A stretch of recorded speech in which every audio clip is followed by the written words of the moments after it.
a fraction of a second.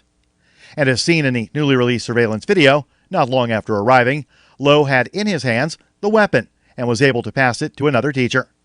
After handing off the gun, Lowe embraces Granados Diaz in a hug. Support for the Liberty Beat comes from the Conscious Resistance Network, featuring videos, news reports, and articles from a spiritual anarchist perspective. Experience the Conscious Resistance at theconsciousresistance.com. How would you like to have your business featured on the Liberty Beat? You can just send an email to libertybeat@snls.news for details. This is the Liberty Beat, produced in partnership with SNLS News and listeners like you. The Liberty Beat is online at libertybeat.news and snls.news. I'm Mick Murrow, reporting for the Liberty Beat, reminding you, spread liberty with a smile. Did you know that 35% of high school girls report that they've only had sex with 1 or 2 partners a year, instead of having the living shit out of them by any guy they see? Did you know that only half of all 17-year-old males report without a condom, even though it's really the only way to go? There are thousands of American teenagers today who are unaware of the full benefits of your brains out all day, every day. These otherwise average high schoolers haven't been taught about every chance you get, pounding each other dry and never ever pulling out. Every sexually active high school student should know this stuff. Ditch the condoms, because it's always better raw. Stop worrying about STDs. Every chance you get. Just keep and strangers, doesn't matter who. And most importantly, be direct with your partner about how badly you want to fuck their brains out.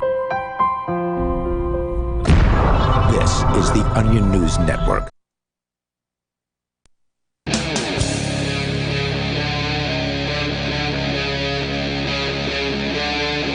Free Talk Live. Hey, it is Free Talk Live, and you can join us here. The toll-free number for you is 855-450-FREE like freedom. That's 855-450-3733. Joining you in the studio tonight, it's Ian, Michael, and Captain Kickass. So welcome to the program. Of course, you can talk about whatever you want. That is the point here on Free Talk Live. Our phones are open for you. On the way here tonight, we didn't get to it over the weekend.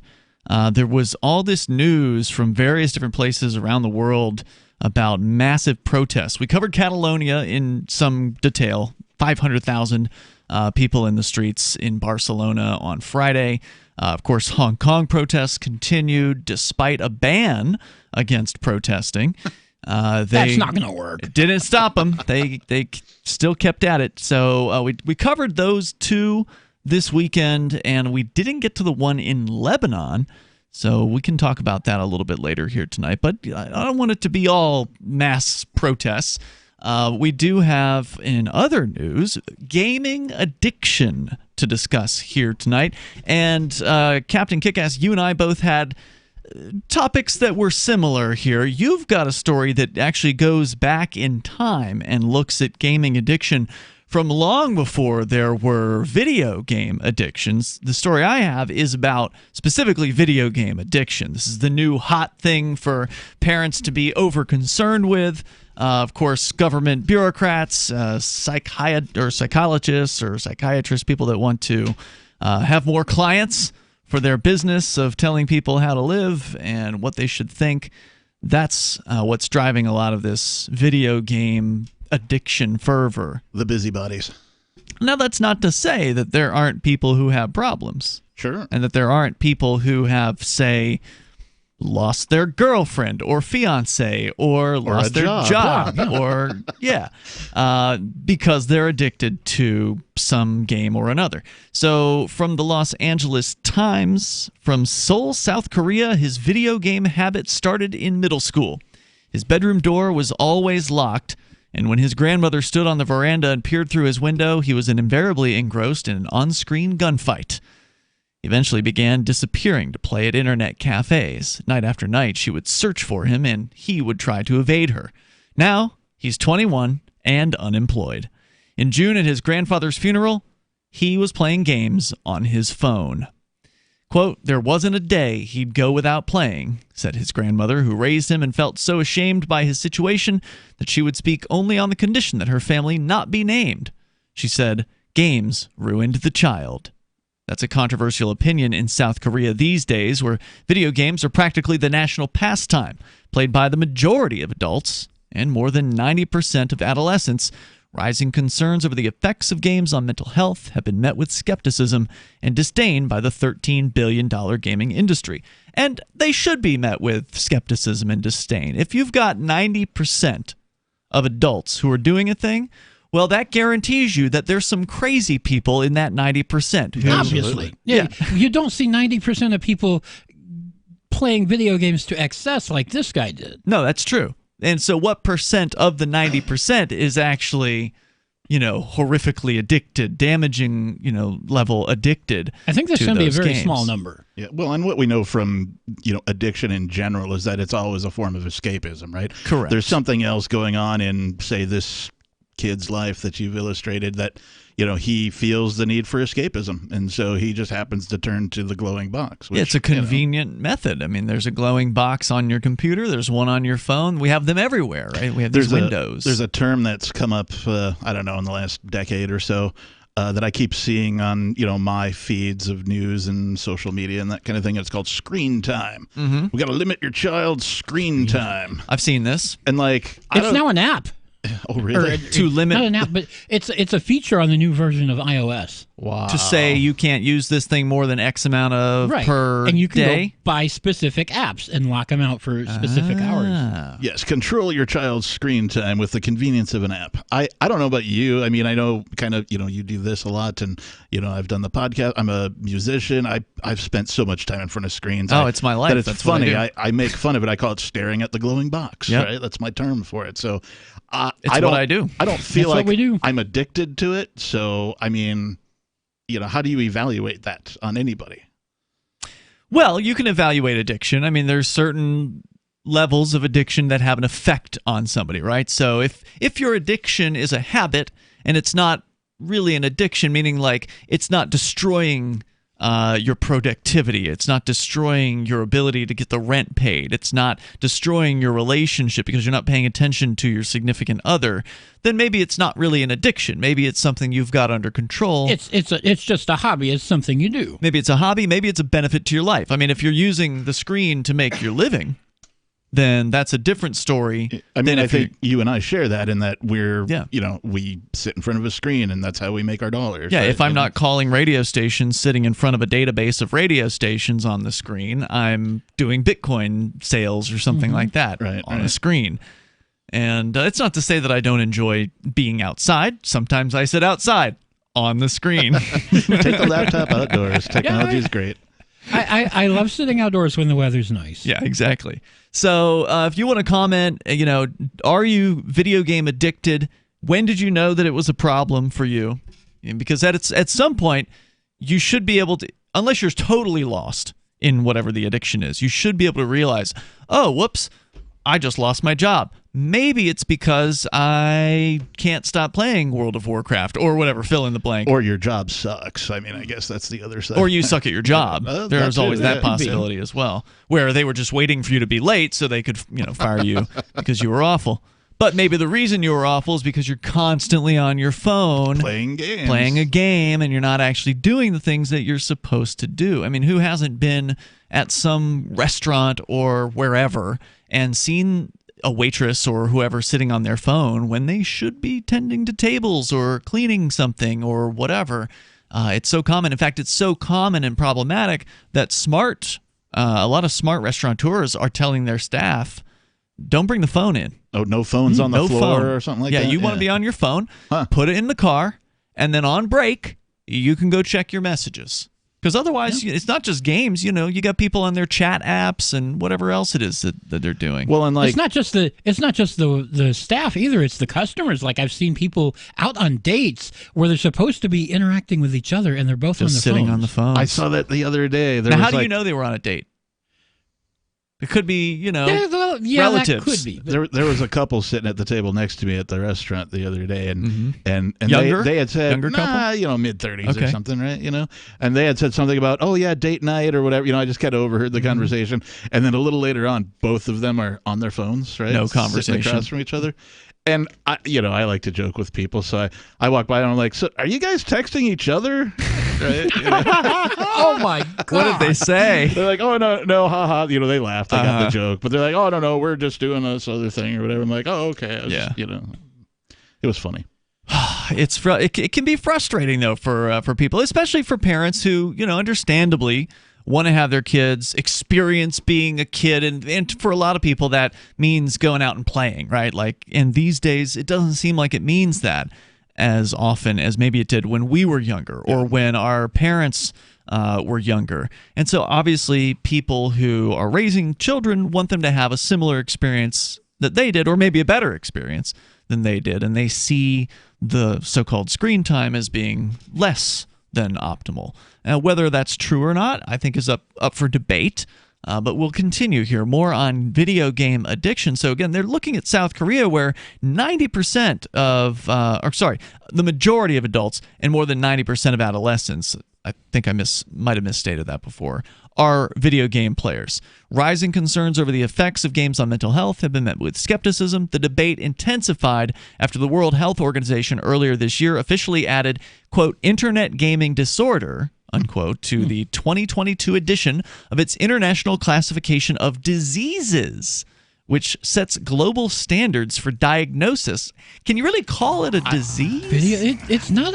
That doesn't sound like a disease. A disorder certainly, but Disorder, disease. yeah. Not quite. Disease? Yeah. Can you catch it? I don't think it's I don't think- contagious. Is it going around? Unless, fun is contagious or It whatever. seems to be contagious in Korea. 855-450 free like freedom. You can share your thoughts with us. Plus, how far back does gaming addiction go? Captain Kickass is going to show us. It goes way beyond video games. We'll look at the history coming up as well. It's Free Talk Live. Anarchapulco is the world's foremost conference for voluntarist thinkers and activists, held in beautiful Acapulco, Mexico. Share ideas on how to live free and escape the clutches of the state. Their unparalleled lineup of speakers will discuss entrepreneurship, investments, politics, philosophy, health, sustainability, lifestyles, and personal relationships. Stay in a world-class resort and enjoy the sun and beaches. February the 13th through the 16th. Visit anarchapulco.com for early bird pricing and 10% off with coupon code FTL. Do you have a qualified plan, an IRA, 401k, or some other type of investment account? Would you like to learn how the ultra-wealthy take their retirement accounts and make them legally 100% tax-free? Have your money liquid and invest in literally anything you want to, completely tax-free with the blessing of the IRS. And no, it's not a Roth. Join us at dna.freetalklive.com for more details and your exclusive invitation to the free webinar on Tuesday at 8 p.m. Register now at dna.freetalklive.com.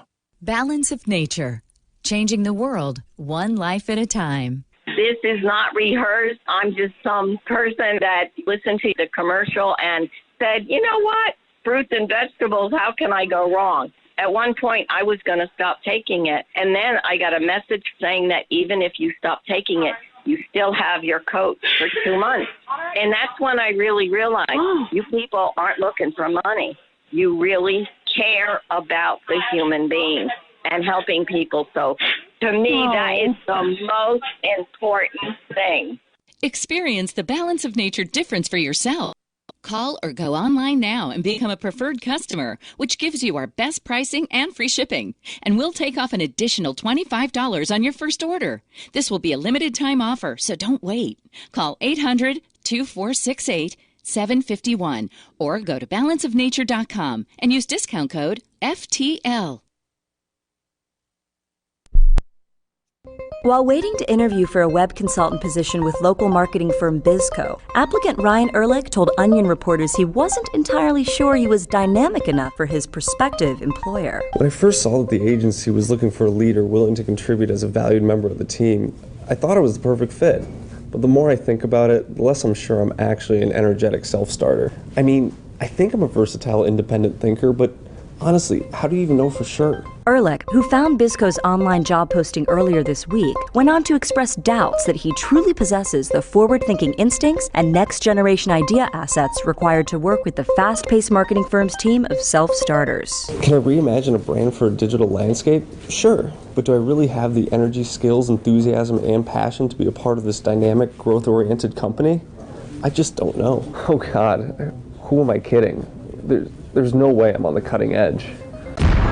This This is the Onion News Network. There are lots of ways to listen to Free Talk Live. Our podcast has been around since podcasts began, and now the FTL feed is loaded with content besides our full show archives. Did you know that we make it easy for you to customize your podcast subscriptions? We have different feeds, one that includes only our full shows, one with just the Daily Digest, and one with just the Edgington Post. You decide what you listen to. It's quick and easy to customize your feeds at feeds.freetalklive.com. That's feeds.freetalklive.com. Are you tired of your taxes funding endless occupations around the world? Antiwar.com is run by people who understand that wars abroad become wars at home, wars on our freedoms. Antiwar.com is dedicated to bringing you the latest in news, views, interviews, and reviews from the top movers and shakers in the anti-occupation movement. Antiwar.com has it all, from thorough foreign policy analysis to interviews with whistleblowers who used to run the military-industrial complex. Anti-war, pro-free market. That's antiwar.com. You can sign up to receive the latest about the Liberty Radio Network via our email updates at updates.lrn.fm. That's updates.lrn.fm.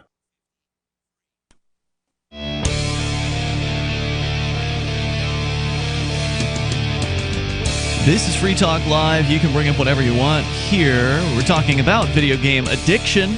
It's one of those topics of our time, it feels like.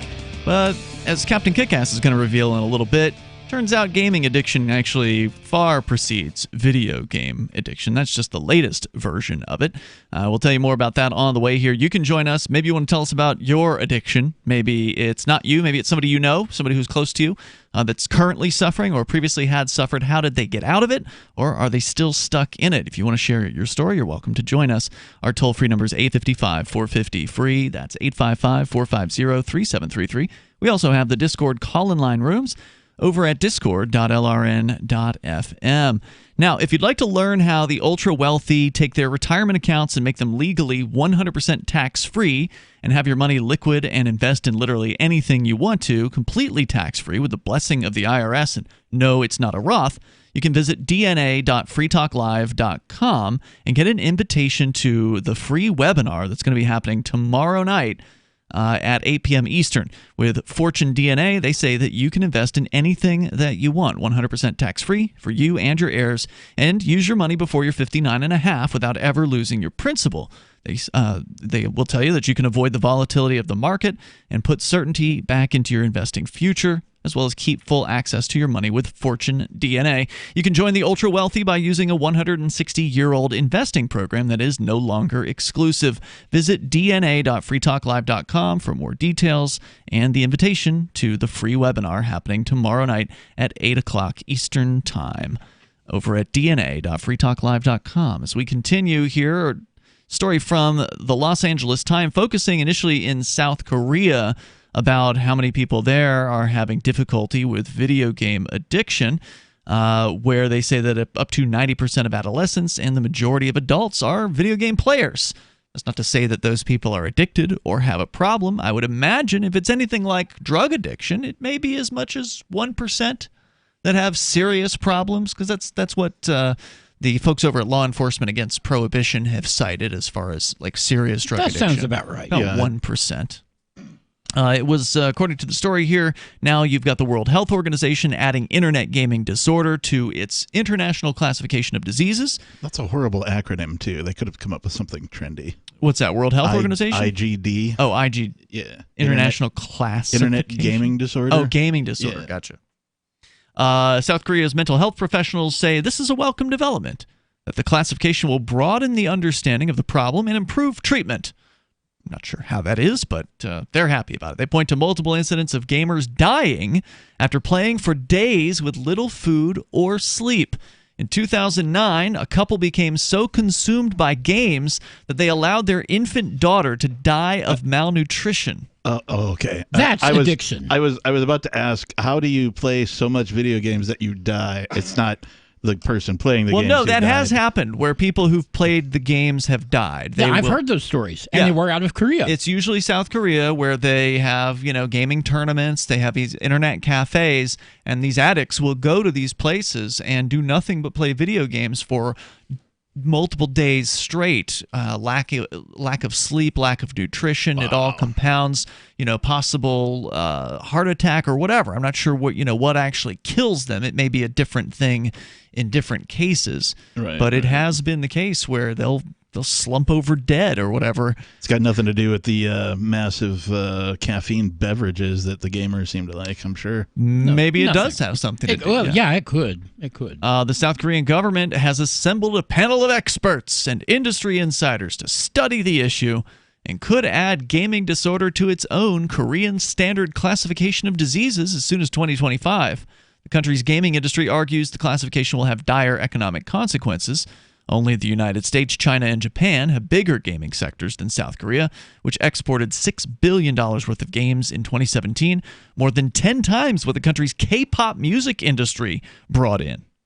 That's pretty amazing. That's a lot of money. Well, that's one thing that is true about video games these days is I think it was like a decade ago where they crossed the threshold of being bigger as far as the number of dollars brought in to any given game than, say, blockbuster movies in Hollywood. Right.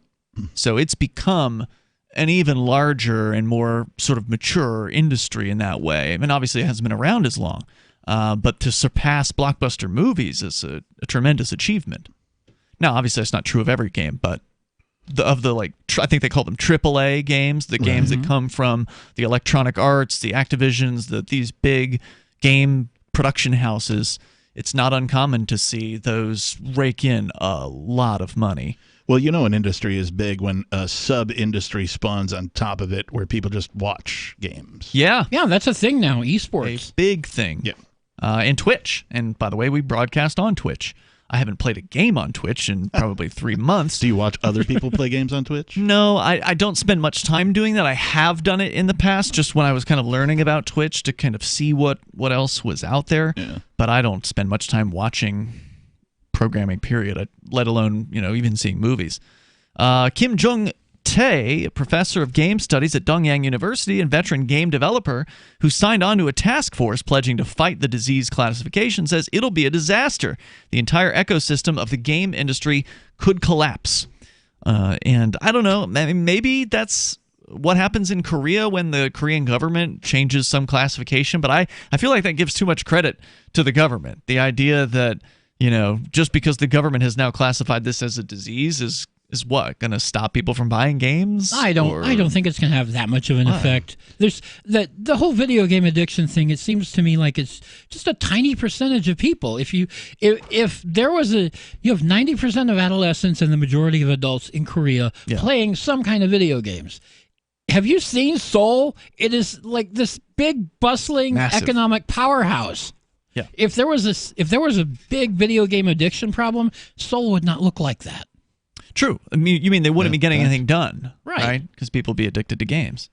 This is just a very small subset of people that have a problem with video games. Right, but it making it seem larger than it actually is, of course, is good for the business of certain people who want to sell you pills or some sort of therapy. It's good for the journalists too. Yeah, that's for sure.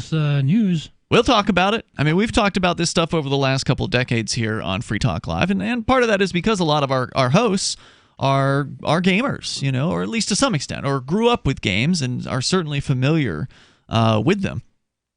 He called the push to recognize problematic gaming as an addiction a witch hunt perpetrated by psychiatrists and bureaucrats who stand to profit from funding the research and treatment, and as well as parents eager to explain away their children's academic failures. He said he worried, and not to mention the parents' failures as well, right? Well, it begs the question, what defines addiction, right? Like Usually it's a detriment to one's life. I think that tends to come along with the definition of addiction. The best, because otherwise it's just a habit. The best street definition that's ever been given to me was you're addicted when it controls you instead of you controlling it, right? So like, I don't know if it's like booze or something, right? Are you trying to figure out when your next hit is going to be, when your next, swig of, the brown juice is that what your life revolves be? Around? Like if you start planning your life around when you're getting your next fix, then you're an addict, a sign, right? Yeah, for sure. Yeah. Or what happens when you take it away? What happens when the thing is removed? If the battery dies on the phone? If the power goes out or whatever. Mom unplugs the thing, right? Takes it away. Toll-free number here, 855-450-FREE, 855-450-3733. It's Free Talk Live.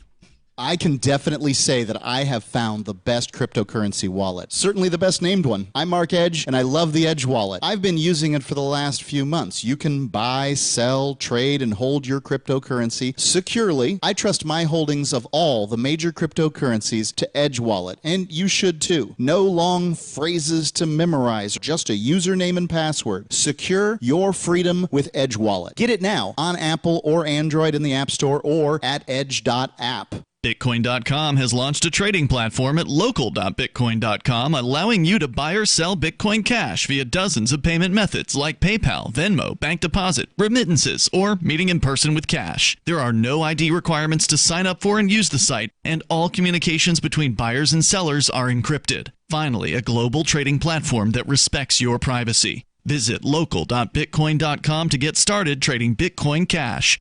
local.bitcoin.com.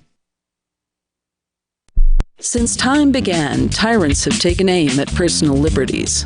Now there's a movie that aims back. The government has no more right to tell us what to put in our bodies than they have to take our guns or tell us what books we can read. 6 drug police were eaten by bears while raiding a marijuana farm. On your knees, you dirty hippies! Jesus. On your knees! What's the problem, officer? Today, many cops who enforce pot laws do so only because it provides them with cushy jobs, good benefits, and a chance to push people around. I was an undercover narcotics officer. The drug war is nothing but a farce. The Second Amendment says you gotta keep you and your gat intact.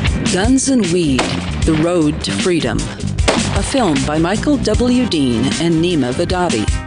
DVD available now at gunsandweed.com or on Amazon. That's gunsandweed.com. Makes the perfect gift. Remember, that's gunsandweed.com. Bitcoin.com has launched a trading platform at local.bitcoin.com, allowing you to buy or sell Bitcoin Cash via dozens of payment methods like PayPal, Venmo, bank deposit, remittances, or meeting in person with cash. There are no ID requirements to sign up for and use the site, and all communications between buyers and sellers are encrypted. Finally, a global trading platform that respects your privacy. Visit local.bitcoin.com to get started trading Bitcoin Cash. local.bitcoin.com. LRN.FM now has a Discord. Discord is a free text and voice chat platform, and we now have our own server with a bunch of channels at discord.lrn.fm. You can join other listeners as they chat about various things during our live shows, or anytime, day or night. Discord software is available cross-platform, so you can have it on whatever device you want and take your chats anywhere. Join our Discord at discord.lrn.fm. That's discord.lrn.fm. Hey guys, Mark Claire here, lionsofliberty.com, where we strive to advance the ideas of liberty daily. We bring you the Morning Roar!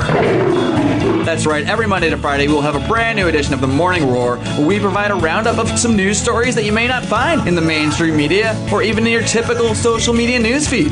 We find stories that relate to the ideas of liberty and provide you with our liberty perspective on them. Every Monday, we have our longest-running feature, Mondays with Murray, named after the great libertarian Murray Rothbard, where we'll examine an article or an excerpt from his works and help convey his view, along with our little spin as well. We wrap it all up every Friday with Felony Friday, where our own John Odermatt goes out and takes a look at some sort of felony. There's felonies committed every day, you know, whether it's a felony committed by the police, a politician, or even an average citizen. You can find all of this and so much more over at lionsofliberty.com. Advancing the ideas of liberty daily. What's up next? Visit the Liberty Radio Network program guide to find out at shows.lrn.fm. That's shows.lrn.fm.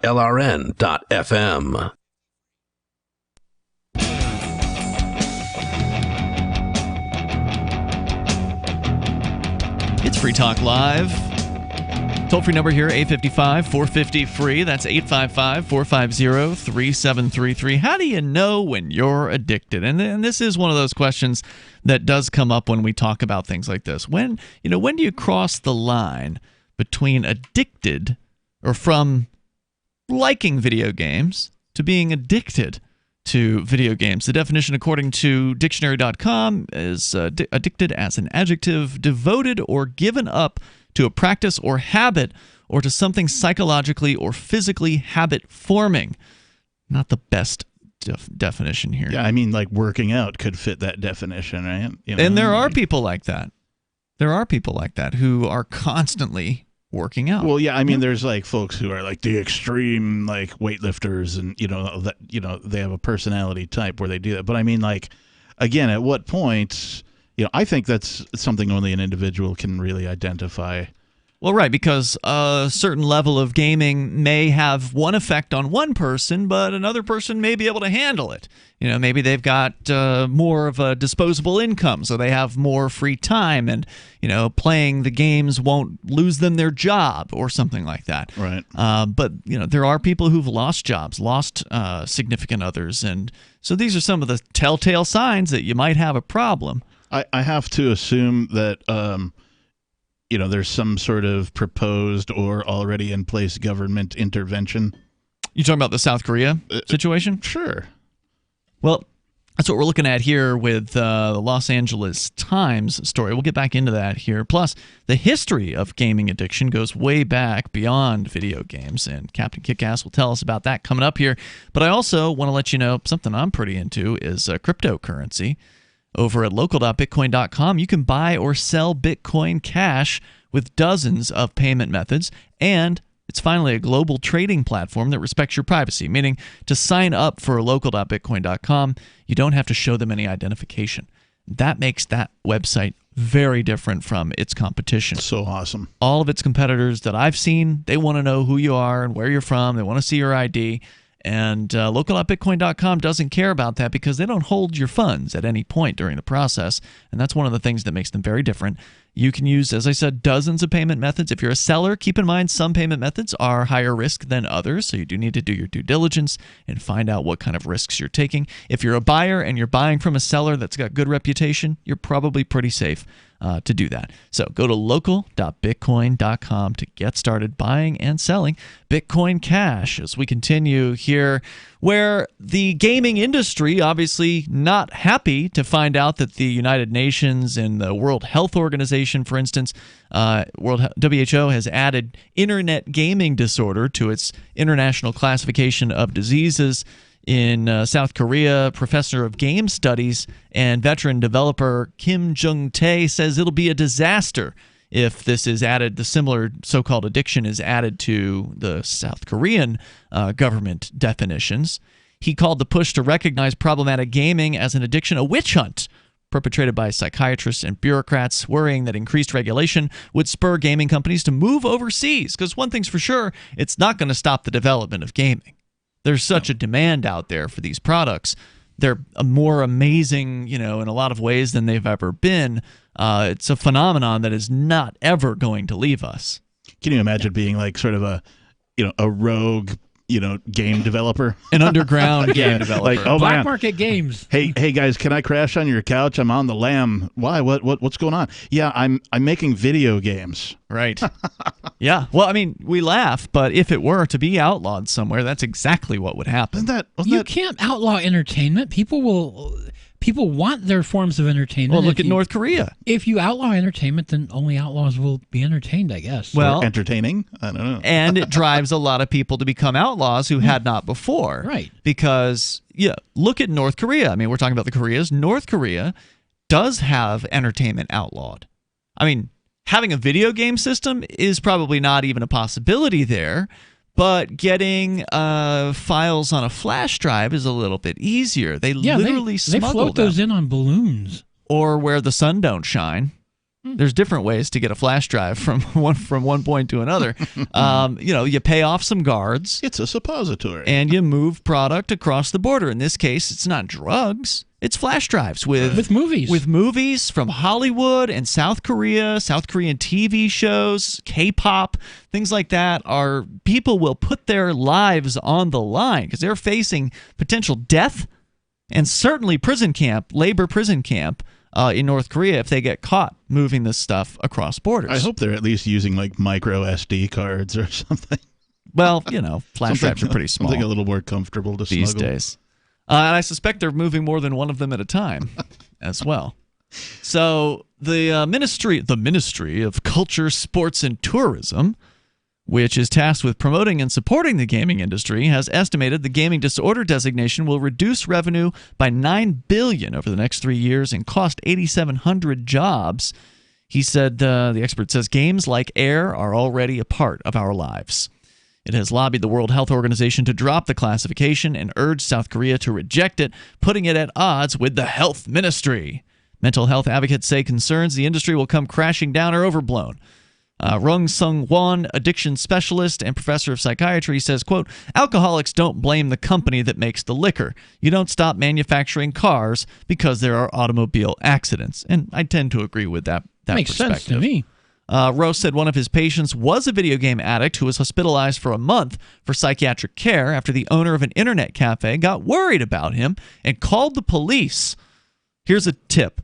Owners of internet cafes, calling the police on your customer is probably not the best way to show your concern for that individual. Especially not here. It's a bad business model. Yeah. Now, who do you call in that case? Well, I don't know. I mean, unless you know their mother's phone number or something like that, or their girlfriend, or somebody who you could reach out to that cares about like that person. Anything else, like a bar, they'll have a bouncer, and if they don't, then it's the person who's sort of manning the stores. So you're just saying toss him out. Well, I mean, if necessary, right? But he's your customer, right? And that's he's why not causing a problem. That's why you want to toss him out. He's going to go to another cafe. That's why you want to treat it with kid gloves and make sure you do that. Like, I would not trust the police to do the right thing in that situation. Not to mention the poor form of calling them on one of your customers, right? I mean, that's just. But this is one of the reasons. I don't know if, the internet cafe owner may have been legitimately concerned he would end up with a dead body on his hands, because it says here the man had been playing for 72 hours straight. These things are just a 24/7 operation. Apparently, yeah. I obviously am not an internet cafe frequenter, but. Well, in South Korea, they're probably more likely to be 24-hour, or at least in Seoul, which is a major city. If something like that opened in Keene, which it probably wouldn't be overnights in that case. But 72 hours straight. And when you hear about these people who are dying from their video game addiction, it usually comes after a 48 to 72 plus hour long streak of just non-stop going, no nourishment, no, anything but maybe caffeinated beverages. Can't be good for you.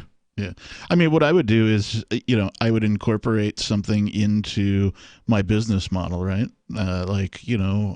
Somebody running around offering free refreshments or something like that, to make sure that folks stay hydrated and they sort of, have a minute to look up from what they're doing. Well, if they're paying by the hour to be there, and I don't know how they charge at these internet cafes. Yeah, as I understand it, it's by the hour. Then you can afford to give them, a little freebie. Kind of like the casinos will give you some freebies if you're losing money. Just some sort of courtesy person, walking around checking on the welfare of your customers.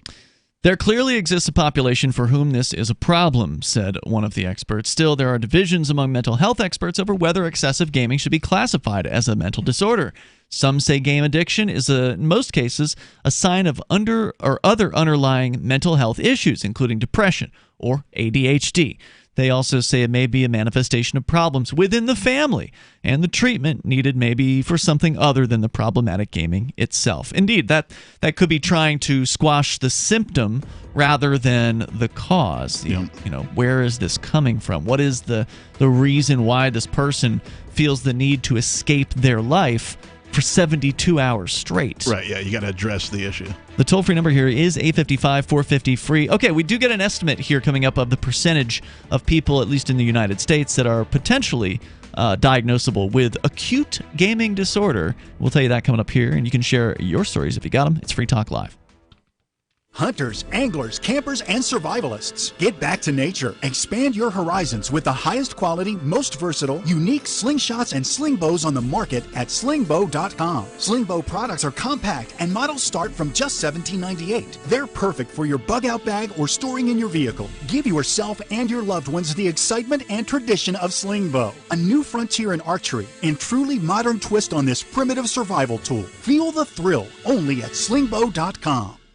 Dahibo Tea Club's original pure Pau d'Arco Super Tea comes from the only tree in the world that fungus does not grow on. So it naturally has antifungal, antiviral, antibacterial, anti-infection, anti-inflammation, and anti-parasite properties. But maybe more importantly, Dahibo Tea Club's original pure Pau d'Arco Super Tea builds corpuscles in the blood which carry oxygen to our organs and cells. Our organs and cells need oxygen to regenerate themselves. The immune system needs oxygen to develop, and cancer happens to die in oxygen. The tea is great for healthy people, and it can truly be miraculous for someone fighting a potentially life-threatening disease due to an infection, diabetes, or cancer. Dahibo Tea Club's original pure Pau d'Arco Super Tea is only $34.95 plus shipping. Order now at shopsupertea.com or call 818-984-6100. That's shopsupertea.com, 818-984-6100, shopsupertea.com. Most of you know that heart disease is the #1 silent killer in the U.S. What if I told you for just $54.95 a month you could fight against heart disease naturally? At Heart and Body Extract, we've been helping thousands of people get back to a healthier heart. Don't just take my word for it. Check out all of the success stories at hbextract.com, or to order, call 866-295-5305. That's 866-295-5305. hbextract.com. Don't risk it when you can take charge of it. Don't you hate that feeling in the pit of your stomach when the police pull you over? Most people have no idea how to handle it properly, and they promptly get fed into the municipal fee-generating meat grinder. Or maybe you recall that feeling you get when you go to the mailbox and see one or more letters from the IRS. You get a sense of impending doom, don't you? So let me ask you, if you could learn how to use the law to beat the IRS, traffic tickets, almost any courtroom scenario, collectors, credit card debt, and even mortgage debt because of fraud perpetrated against you, would that be worth knowing about? Don't laugh. Investigate. Check out the life-changing benefits of the Lighthouse Law Club at their website, lighthouselaw.club. That's lighthouselaw.club. And while you're at it, visit the Lighthouse Law Club YouTube channel. You might be in for a pleasant surprise. The LRN.FM social media channels have been revamped. We've eliminated Facebook and focused on other platforms like Twitter and Mastodon, the decentralized alternative to Twitter. On our accounts, you'll find posts from multiple LRN.FM show hosts together in one place. Follow us on Twitter at twitter.lrn.fm, or better yet, move to the decentralized Mastodon social media platform at toot.lrn.fm, toot.lrn.fm. I think you'll like it. I'm crazy about My Magic Mud. This is the most important oral care product created this millennium, and I'm not kidding. We all have different opinions on politics and issues, but we all have mouths. And I want yours to be as clean as possible, with teeth as bright as they were meant to be. I will never be without My Magic Mud. It's a little surprising, but man, does it work. If you only listen to one thing I say ever, go to mymagicmud.com and get 20% off with code FTL. mymagicmud.com, code FTL. Join the LRN.FM Discord for live chat 24/7 at discord.lrn.fm. That's discord.lrn.fm.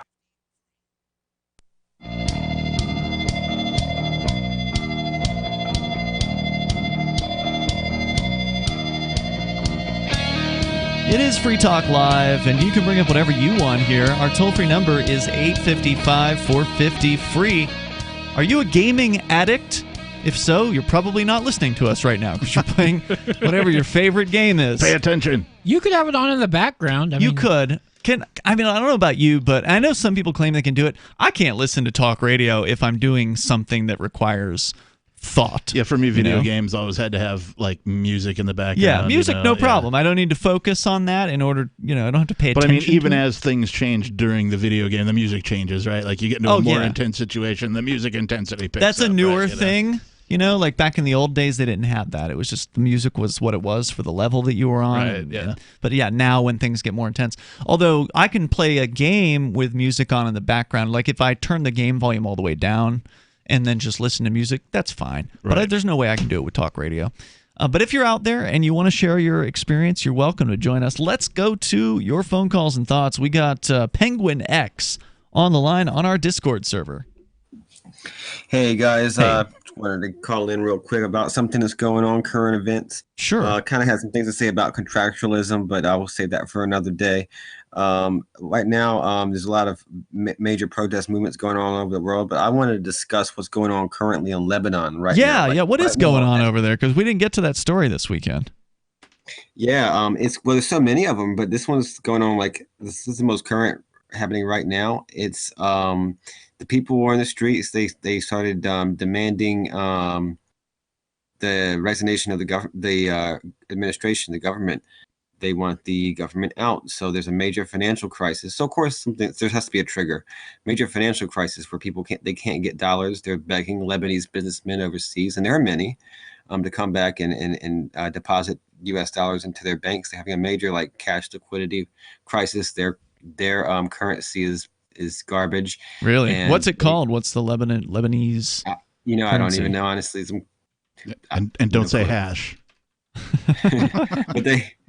But they apparently like to use dollars. The Lebanese pound. Perhaps that's what it is. Yeah, I think they do a lot of stuff in dollars though, and it's they can't get any.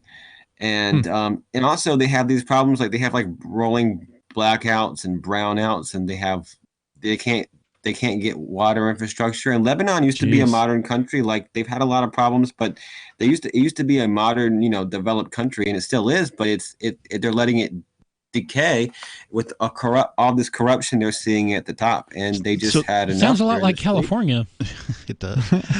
Is the financial trigger here, the local currency? Is there some sort of, inflation occurring? Is it central banking involved? Do you know any of the details on the financial piece? I don't. I'm not a big finance guy, so it has something to do with cash liquidity, and it's but that's the trigger. It could be bread prices, it could be end of subsidies for various reasons. But so the people are out in the streets, and they're modern regular people. They're coming out irrespective of whether they're Christian which is it's a largely Christian and Muslim divided country. Christian, Sunnis, Shia, Druze, they're secular, they're all liberals, whatever. They're all coming out. Now, are they on the same side on this? Yeah, they're all mass protests, mass strikes. If they're having fun with it, they're having food vendors and popcorn vendors, and they turn it into a giant street fest. But they're not going to disperse until the regime ends, and they're demanding the end of the regime. So the Prime Minister Saad Hariri came out with this big announcement that was being broadcast, saying, "Oh yes, we'll come. We thank you for raising our concerns and helping our country, and we will reduce the salary of politicians by half and return some public funds and do and explore some other reforms." And they cut him off partway through the speech, and they say, "We have none of it. We will not leave until the government resigns, all of you." Wow. And they're naming each politician one by one and saying, "You got to go." Now, is there any estimate on how many people are protesting? I'm seeing some photos that look like significant numbers. Have you heard anything at all? I have not. I don't really know the exact numbers, but it's a massive amount of their population. The AFP is reporting hundreds of thousands of protesters rallied yesterday. CNN also reports hundreds of thousands. It's amazing, isn't it? I mean, what would it take to get Americans to give as much of a damn as some of the people in Lebanon and Hong Kong and Catalonia? Probably for the NFL to go off the air. I'm going with hyperinflation. I think once people find that their money is worth less, and I mean worthless, one word, that may have some more folks upset than normal. Yeah, when millions of people can't get food with the same amount of money, well, when you see, streets. if you look at Greece as sort of an example, right? When you see that you get a paycheck today and it can buy a week's worth of groceries, and then you get a paycheck the following week and it can only buy a day's worth of groceries. Yeah, that should be a hint. Yeah, that's a bit of a red flag. Penguin, I'm glad you brought it up. Was there anything else you wanted to share about it? Nope. I just want to say it's ongoing, so keep an eye on it. It's going to be pivotal, and it's going to be maybe a whole new chapter in the whole thing going on with the Middle East and the Arab Spring, which was largely not so great, but this seems really promising. All right. Hey, we'll definitely keep an eye on it, and thank you for the call tonight. Of course, if you notice something happening in the world, that's it's up to you to bring it to our attention. because, sometimes we don't know what's going on. There's a lot going on out there. Right quick, this article from CNN says, as the public debt ballooned, its debt-to-GDP ratio trailing only Greece and Japan, the government sought to pass a series of austerity measures. Thursday, it proposed enforcing a tax on voice-over internet protocol calls on mobile phone applications such as WhatsApp. They're going to tax VoIP. Chat apps. Yeah, come on, That's pathetic. Well, yeah, I mean, if you want to make people angry, take away the things that they love. This claims that was the straw that broke the I bet it camel's was. back. It probably was. You can't take that. You can't take away people's ability to communicate, or that is one of the things people will revolt over. Amen. I had a couple stories about. I had one from. Let's see, where was this one? The Independent. No, not the Independent. Yahoo, AFP, and then another one here from CNBC. Protesters have dismissed the Lebanese prime minister's promise of reform as country's banks stay shut. Let's jump into this now. I mean, we talked about video games. We can come back to that. Why not? But yeah, you take away people's chat apps on their phones, and that might actually give them a reason to get upset, finally, because their bread and circuses are potentially being taxed. Lebanese Prime Minister Saad Hariri announced a wide-ranging reform, according to CNBC, on Monday in an attempt to quell Lebanon's largest popular protests in 14 years. Banks have remained closed since Friday, threatening the financially beleaguered Middle Eastern country with a nationwide cash crisis and a run on the banks when they finally do reopen. Yeah, that's what I think would trigger the United States of American population to do something, is when banks stay closed, they can't get the money that they quote unquote have in the banks out, the money they've worked for and saved and all that kind of thing. Like, to me, that's like when I think people, in the country will do something. Well, and the question is, when will something like that happen here? Because they've managed to stave it off pretty effectively so far. Well, they're dumping, $60 billion a day, or at least they were for several days in a row, into the economy. So they're the U.S. government? Yeah. The Federal Reserve has been printing money. They're not calling it quantitative easing this time. They're call it something different. Yeah, that'll fool them. They haven't made up a new term that I've seen. They just said, "Oh, well, we're just going to add some more zeros to the amount of dollars in circulation electronically at the rate of $60 billion a day." It might even be more than that if I'm not mistaken. I thought I read 75 billion at some point per day.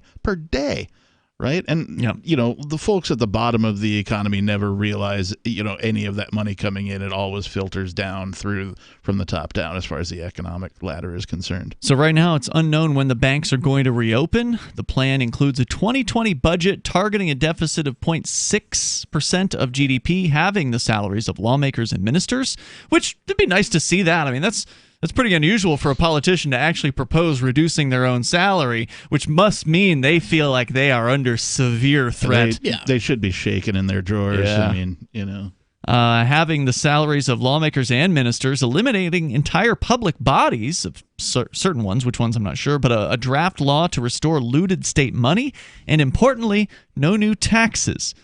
But protesters who've been counted at more than 1 million across Lebanon for the past 5 days in historic demonstrations are not convinced. People who took to the streets from across their numerous cities, sects, and religious groups in a mass rejection of the status quo told CNBC that the promises are, quote, not enough, that they are, quote, old announcements, and that, quote, people won't stop until the government is disbanded. Damn, maybe we need to be moving to Lebanon. I've got my passport. The FLP. I'm ready to go. More coming up here. Free Lebanon Project. That's right. 855-450-FREE. That's 855-450-3733. There's more to say about this. If you want to weigh in, you're welcome to join us. Hour number 2 is next, and this is Free Talk Live.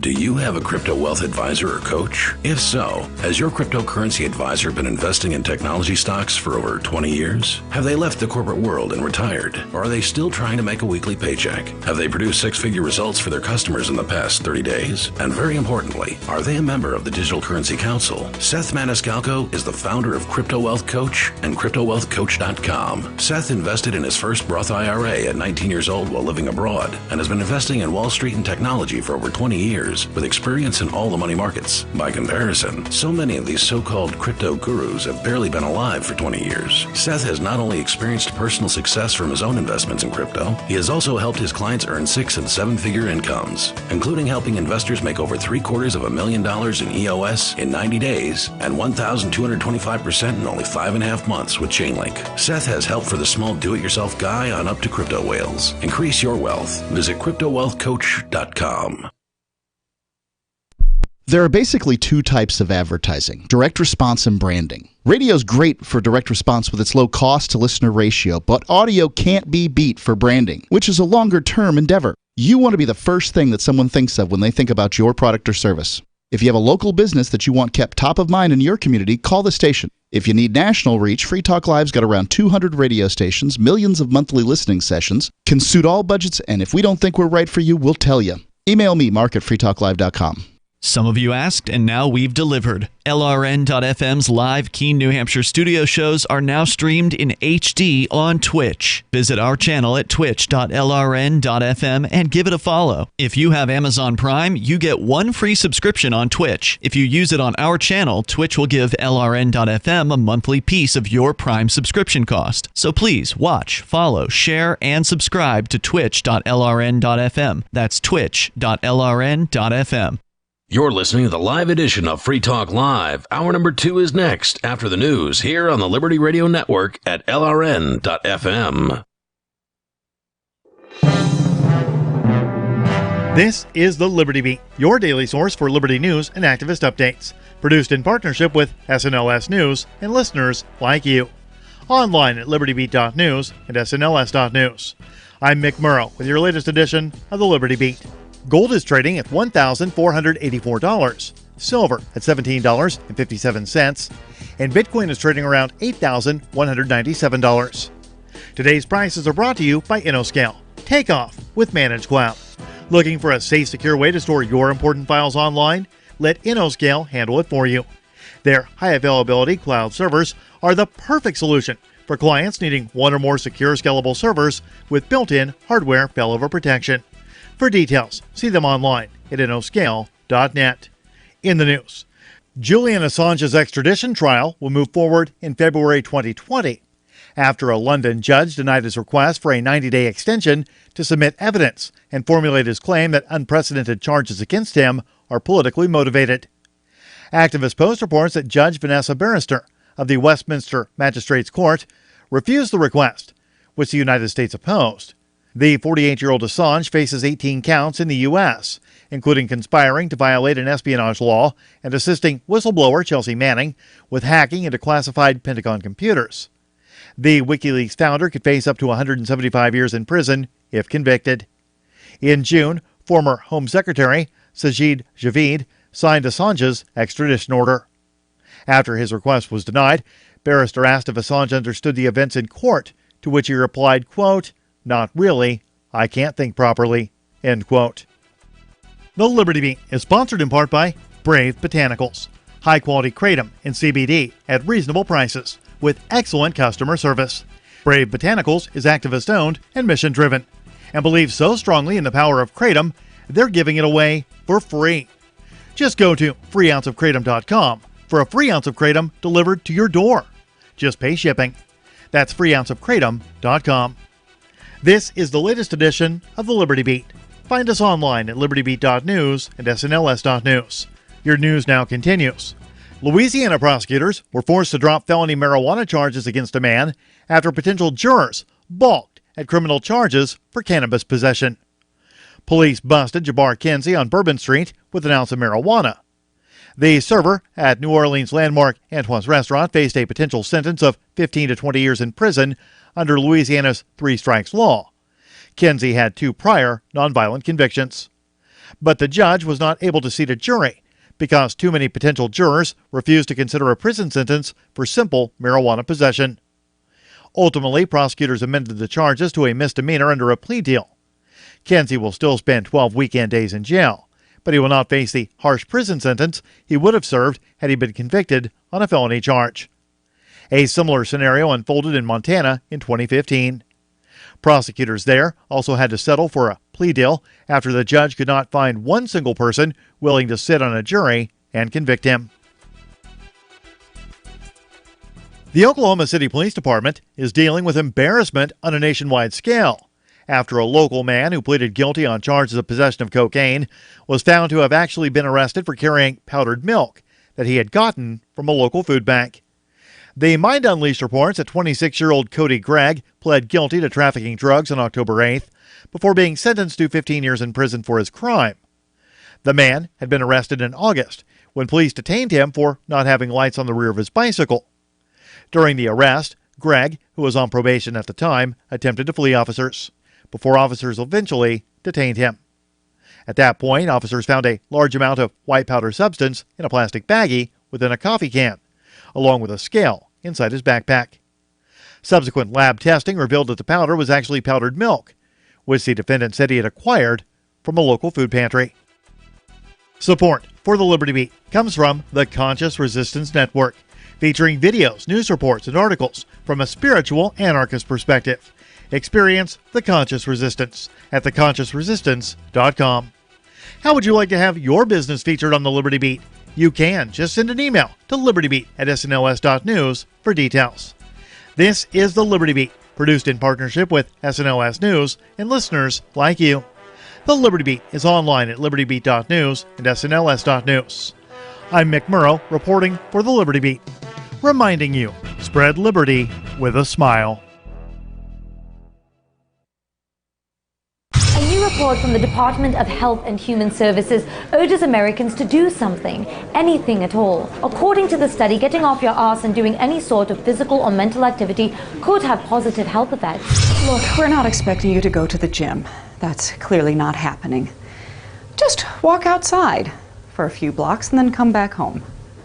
You can bring potato chips if that's what it'll take. For many years, the health department has encouraged Americans to watch less TV, but this report reverses that, saying, quote, watch whatever the hell you want, but at least pay attention and remember who the characters are, or just admire the colors. Colors are pretty. It's expected that following the advice in this report will cut down on the largest cause of death among Americans, laying on your back until your mouth fills up with saliva and you drown. Following the report's release, the most popular exercise now seems to be masturbating, but researchers warn that if you do it in public, stick to the sidewalk or you might get hit by cars. This is the Onion News Network. We're back.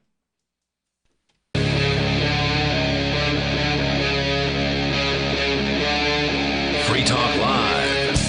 Hey, it is Free Talk Live. We're launching into the second hour of the program. As always, you're invited to join us on the radio.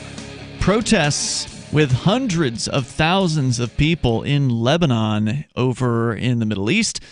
You can share your thoughts with us on that. People are mad. They want the government completely disbanded. This isn't some kind of wussy protest where they're just begging for some new government program like what happens frequently in the United States. These are people who are genuinely sick and tired of the corruption and the violence and the terrorism of the state. And all states are like that. All governments are like that. It's just that these people are unusual because they're coming together despite whatever differences they may have, whatever, for instance, religious differences. Right, yeah, they're all every religion that you've got in Lebanon, they've all come together. They're in the streets. They're saying, you know what, this one religion, the government religion, we don't want you anymore.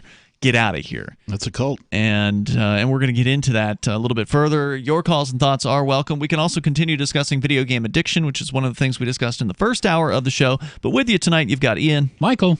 Ladies and gentlemen, this is your captain speaking. Indeed. And the toll-free number, if you want to join us, is 855-450-FREE, 855-450-3733. We have the Discord call-in line rooms over at discord.lrn.fm. CNBC reporting today on the protests that apparently kicked off on October 17th. So before the weekend started, hundreds of thousands of people took to the streets of Lebanon to protest various problems with the government there, but further demand that the government goons just leave, just resign and don't come back. They are saying that, and then the government came back with the government gang came back with promises like, well, we'll cut our salaries in half. We're serious. We really want to stay in power. And the people said, one lady here, an assistant professor at the American University of Beirut, said, quote, there's a severe feeling that this is BS. And she said the full word. I can't say that on the radio. She says that it's been 5 days now of protests. Further, quote, she said, it's really not going to curb people's anger on the street. People made very clear claims about the failure of this ruling class, including Hezbollah, including Prime Minister Hariri, to address any of the socioeconomic and political grievances in the last 30 years. For them to come out with this BS list of 25 technical reforms without addressing anything about political failure, it's preposterous, she says. Well, I mean, so is the existence of government as an organization type, but, you know, and I we're digress. probably not to that point yet, would be my guess. I don't, I have not talked to these protesters, but I suspect most of them would be okay with having a government. They just don't want this government. They want something else. Yeah. So they believe that the something else would be a better government, and it may be. Bob, you suck. You're out. Dave, your turn. Right. And people just haven't had enough experience to understand yet that it doesn't matter if it's Bob or Dave or Sue, that they're all going to be power-seeking sickos who want to use violence. Airdrop a bunch of like educational material, over Lebanon? I don't know. I'm not sure about that. That's a good question. It's a thought. There's an interesting, looks like video here, maybe from somebody's Twitter account, Dalai Mawad, tweeting, quote, protesters won't budge, not after the prime minister's speech. Here they are heard shouting, quote, each politician needs to leave. So they're not saying it's just one party that's the problem, or it's just one guy or one small group. They're saying every politician, we don't want you anymore. I mean, I love the sentiment. It's refreshing, isn't it? I'm like, oh, that's so nice. Yeah. Oh, why can't that happen here? Demonstrations kicked off October 17th, triggered by a new tax reform plan put forward by the government that imposed taxes on a number of everyday services, such as WhatsApp. Reform. The government has since walked back the WhatsApp tax. The heart of citizens' anger lies in economic crisis and dire lack of basic public services in a country of 6 million. Protesters blame decades of government corruption, a deeply entrenched system of patronage, and immunity for those in power. Sounds familiar. You ever notice, with the word reform, right? Mm-hmm. So, like, the government puts some sort of program in place, and then, like, later on, a bunch of people will be like, well, it sucks. It doesn't work. It's not, and I mean, duh, it's a government program. It never works. And then they go, oh, well, we didn't quite do it right the first time. We're going to reform it now and make it work right, and then they don't. Like, it's just this term that they use to keep the stupidity in place in the first place. Well, see, every change to government is a reform, right? Yeah, it just changes forms. Right. That's literally what the word reforming means. Yeah, and that doesn't mean it's better. When in 2001, after the September 11th attacks in the United States, they reformed the Justice Department to call it the Department of Homeland Security. Did that make it any more efficient or better? Absolutely of course not. It arguably airport security got worse. It's absolutely worse. Unemployment sits between 35 and 40%. The country ranks 138 out of 175 in Transparency International's Global Corruption Perception Index. Ooh, I have not heard of this index before.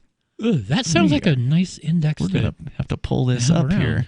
Before I forget, you mentioned airplanes and the airports and that kind of a thing, and I hate the TSA. They don't like you either. I'm sure they don't. But I did find a product online recently. It's called the Testacuzzi. What? Yeah, this is it's a little jacuzzi. It's a battery operated jacuzzi for your huevos, for your boys. Yeah. Okay. For your gentlemen down under. Battery operated jacuzzi. Yeah, and like apparently, it's like a jacuzzi, but it's called the Testacuzzi, right? You can go look it up on Kickstarter, and I think they have a website for it as well. But I was thinking to myself, I want to get one, not necessarily to use, right, but just to like pack in my bag the next time I fly and make the TSA open and go, oh, excuse me, sir, what? Because it's an electronic device, it's battery operated. You can even turn it on and put it in your bag before you send it through the thing to like garner the attention, right? And then make them fondle it, you know what I mean? And then ask you what it is. Where's that been, And then sir? when you tell them, go, oh, okay, you can go, sir. Thank you very much. Have a nice day.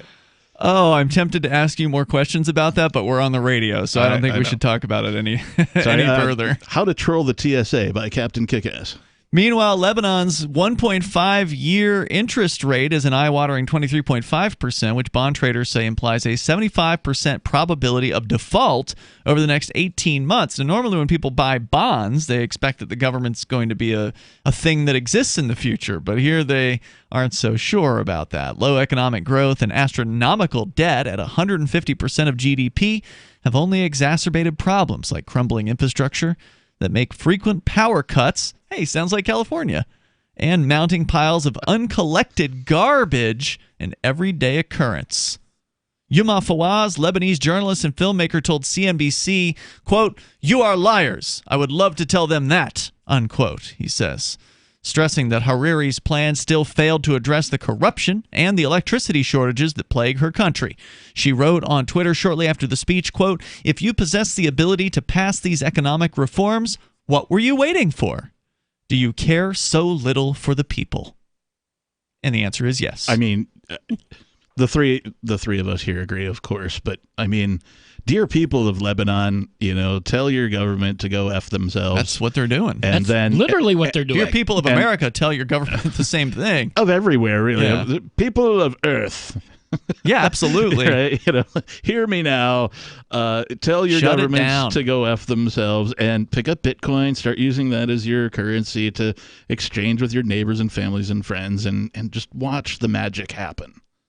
Indeed. I wish it were that easy to convince people, Captain Kickass. I mean, you're very persuasive, but unfortunately, people just are too comfortable. As long as Monday Night Football is still on the TV and the beer is still in the fridge, it's flowing. I don't think Americans are going to protest like this. Yep. Ratings agency S&P Global reported Lebanon could face a currency devaluation and another credit downgrade if its foreign reserves keep failing. S&P estimated the country's usable foreign currency reserves could drop to $19.2 billion, down from $25.5 just last year. Their rating has been downgraded by Fitch to CCC, which is, I guess, bad. That's it's like not one AAA. level above junk. Is that right? And then S&P held their rating of B-. Hariri said in a speech Monday, appearing to support the protesters' right to demonstrate, quote, "It's up to you to decide when to stop, but it's because of you this reform package has been passed." So they're trying desperately to hold on to their power.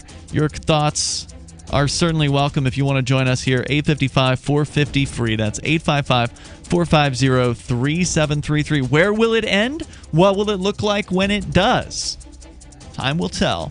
And if you see something develop there that we haven't touched on, feel free to call in and let us know. 855-450-FREE, like freedom. This is Free Talk Live.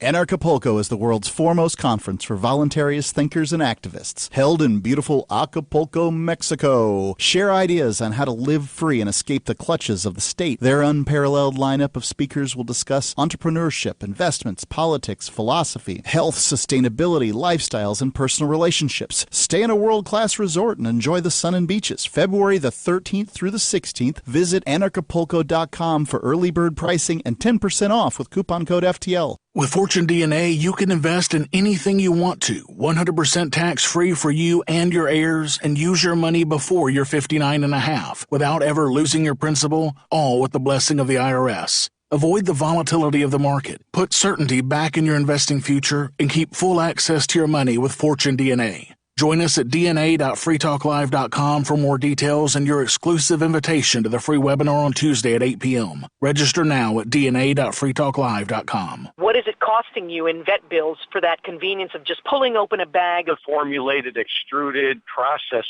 cereal bits that cost a ton of money anyways? How do you feed your dog to derive not only energy, but a good coat, bright eyes, and a great attitude? Come to Dynovite for help. DINOVITE.com.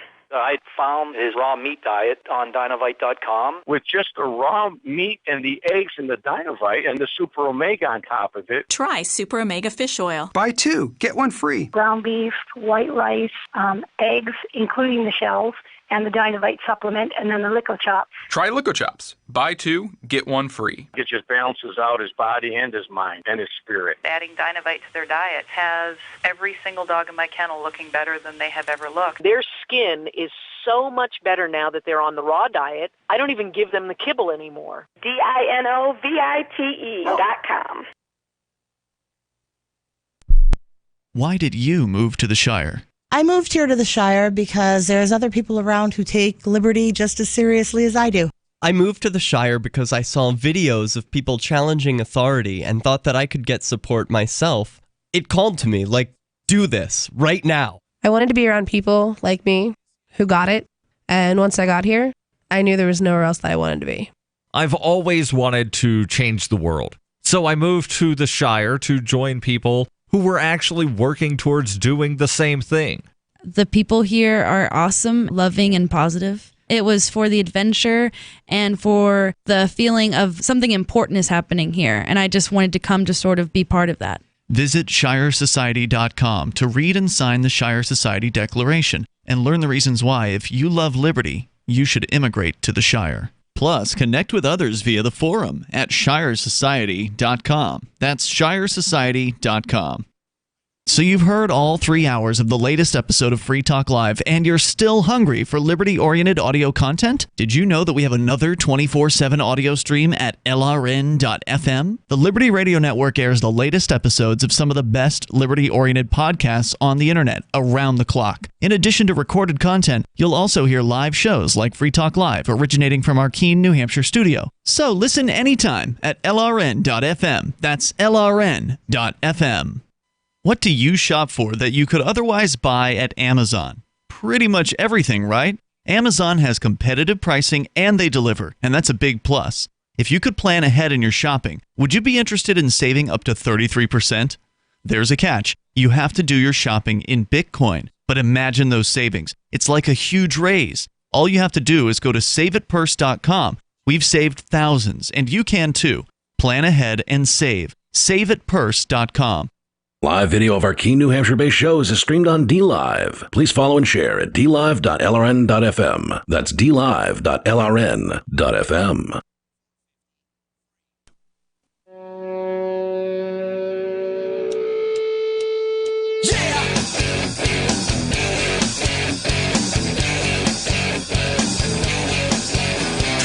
It is Free Talk Live. You can bring up anything you want here. Our toll-free number is 855-450-FREE. Like freedom, that's 855-450-3733. We have the Discord call-in line rooms. They're over at discord.lrn.fm. Whether you want to talk about the massive anti-government protests going on in Lebanon right now, or you want to discuss video game addiction, whatever it is you want to talk about, you can here on Free Talk Live. With you tonight, it's Ian. Michael. Captain Kickass. Coming up in not really late February, mid-February, February 13th through the 16th, Acapulco, Mexico is going to be the host once again to Anarchapulco, featuring, I don't know how many dozen speakers, but they've got at least, a couple dozen they've given to me here. Ron Paul is coming back. Have you never seen Ron Paul speak? I never have. Yes. Great excuse to do it. not live. Yeah. I've seen video, right? Sure. This is where he will fill an entire auditorium full of people. Standing room only. 2,000 people, standing room only, or close to it. It's an incredible event, but it's not all about Ron Paul. It's about voluntarism. It's about freedom. It is the world's foremost conference for those things, and it attracts people from all across the planet. Other great speakers like John McAfee, Sherry Peel Jackson, Doug Casey, Freeway Rick Ross, Del Bigtree, Jeff Berwick, Larkin Rose, James Corbett, Jeffrey Tucker, and many more. You can go to anarchapulco.com, learn more about the event, and get 10% off with promo code FTL, like Free Talk Live. It's February 13th through the 16th.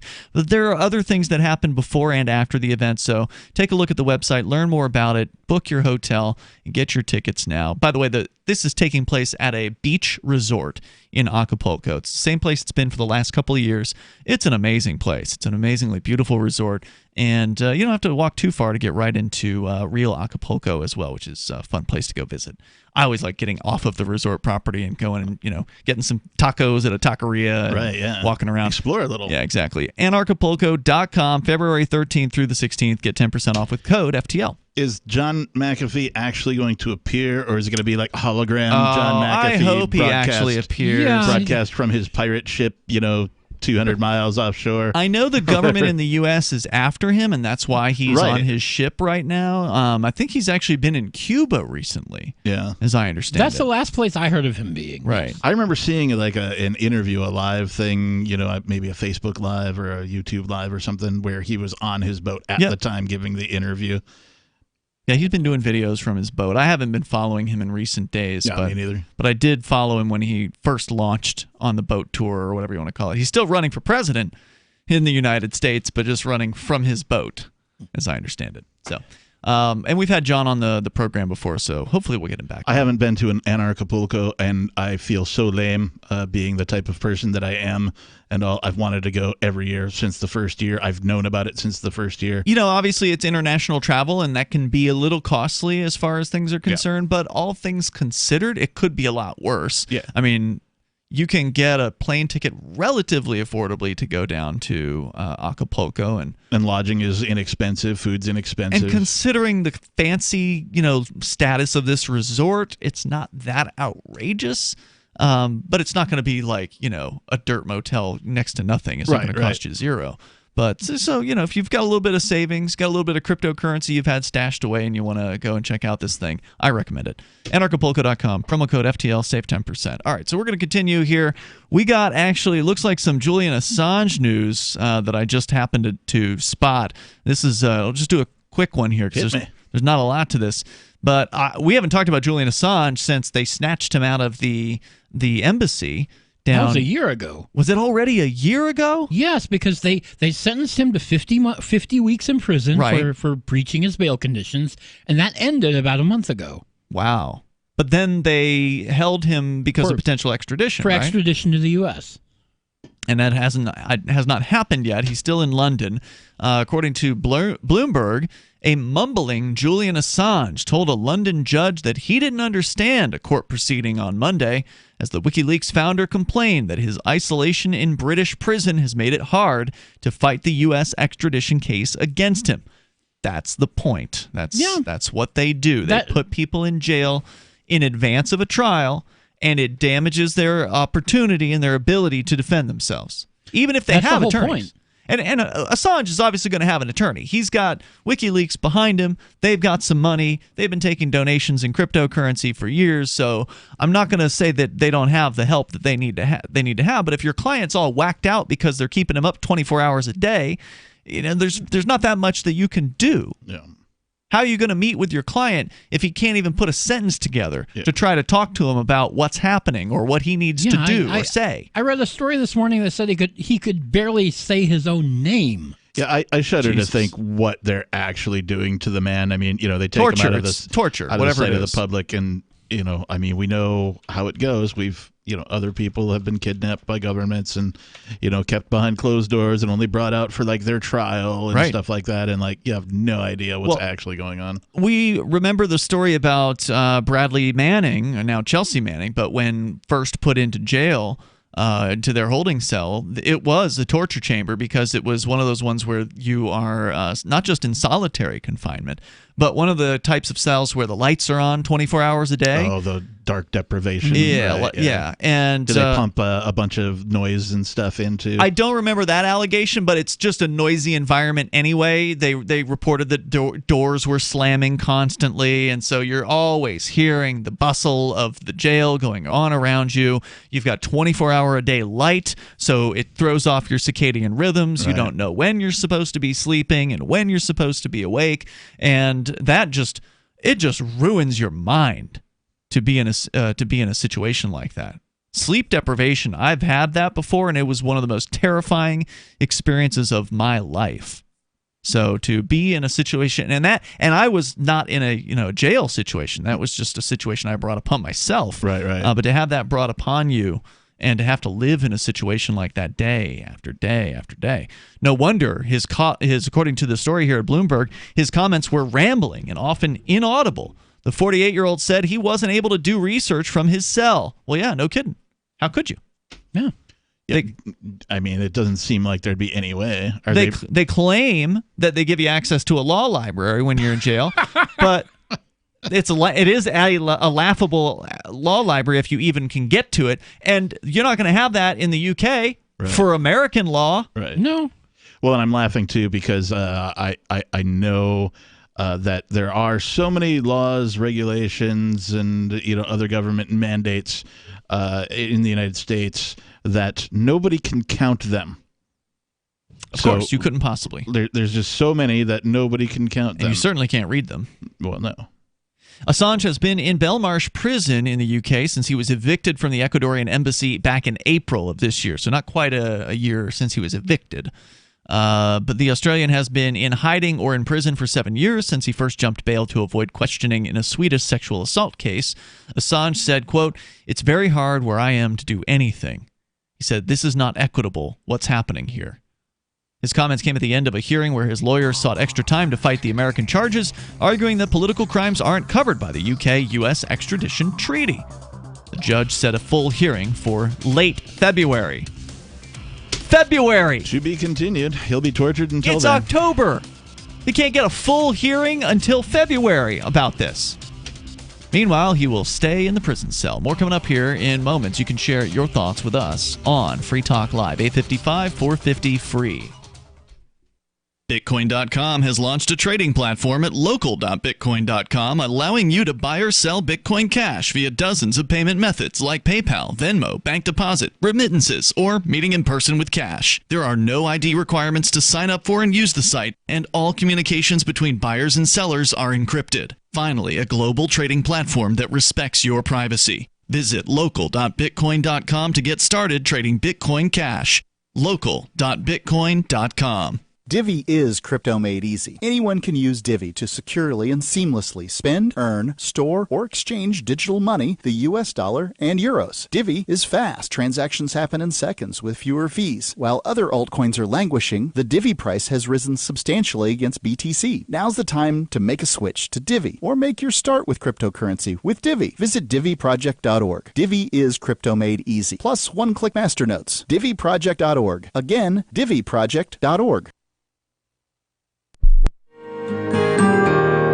So the protection of life, liberty, and property is what the Free State Project is all about. But it's an effort to move 20,000 people who understand. It's about demonstrating to the entire country that, yeah, we can have a free market, a truly free market. Making it just a freer, great place to live. It's the world's largest voluntarist libertarian community, and it's only getting bigger. That's amazing, to be able to move to a place where other people passionately believe in being free and independent. What the Free State Project is managing to do, though, is to put their money where their mouth is. It's physically getting up across the country and saying, let's go someplace and let's demonstrate the power of these ideas. There's a lot of kind of philosophy that surrounds liberty. There's a lot of thinking about it and talking about it. But here in New Hampshire, people are doing it. 101 Reasons Liberty Lives in New Hampshire, a documentary by Free State Project Early Movers. Watch it free at 101reasonsfilm.com. 101reasonsfilm.com. Looking for a great real estate investment? Consider New Hampshire, which is ground zero for the Liberty Movement. Your first call should be to Mark Worden from Porcupine Real Estate. He's more than just a real estate agent. He's your New Hampshire concierge. Where are the best places to live? Do you want farm, city, the burbs, or forest? Do you want a duplex or multifamily building so that renters pay your mortgage? There are homes in all price ranges in New Hampshire, and Mark can help with financing too. Invest in liberty and property. Mark Worden can help. PorcupineRealEstate.com. If you want to know the latest about Free Talk Live before we go on the air, all you need to decide is how you want it delivered. It's your choice. Visit news.freetalklive.com to receive our usually weekly news updates by email. Plus, we have a Twitter account at twitter.freetalklive.com, and you can follow us on the decentralized Mastodon platform at toot.freetalklive.com. So please follow us at toot.freetalklive.com and sign up for our emails at news.freetalklive.com. Because we are smothering in spam, please do not reply to all when you can instead reply. I was recently among over 100 invited to a corporate reunion. It's always a warm affair, and that's the problem. Enthusiasm for our upcoming get-together caused many recipients to RSVP the organizer with a cheery reply to all. I can't wait. Then others piled on with a reply to all to that. Then the "I'm out of my office now" autoresponders joined in. So I replied to all, asking that we all reply only to the organizer. Hey, at least I tried. One invitee, apparently retired, shot back, "Point taken, but I really like seeing the responses since they're so positive." Smiley face. This better be an open bar. From survivalspeech.com, I'm Holland Cook. You're listening to the best liberty-oriented audio streamed around the clock, on the air, and online. This is the Liberty Radio Network at LRN.FM.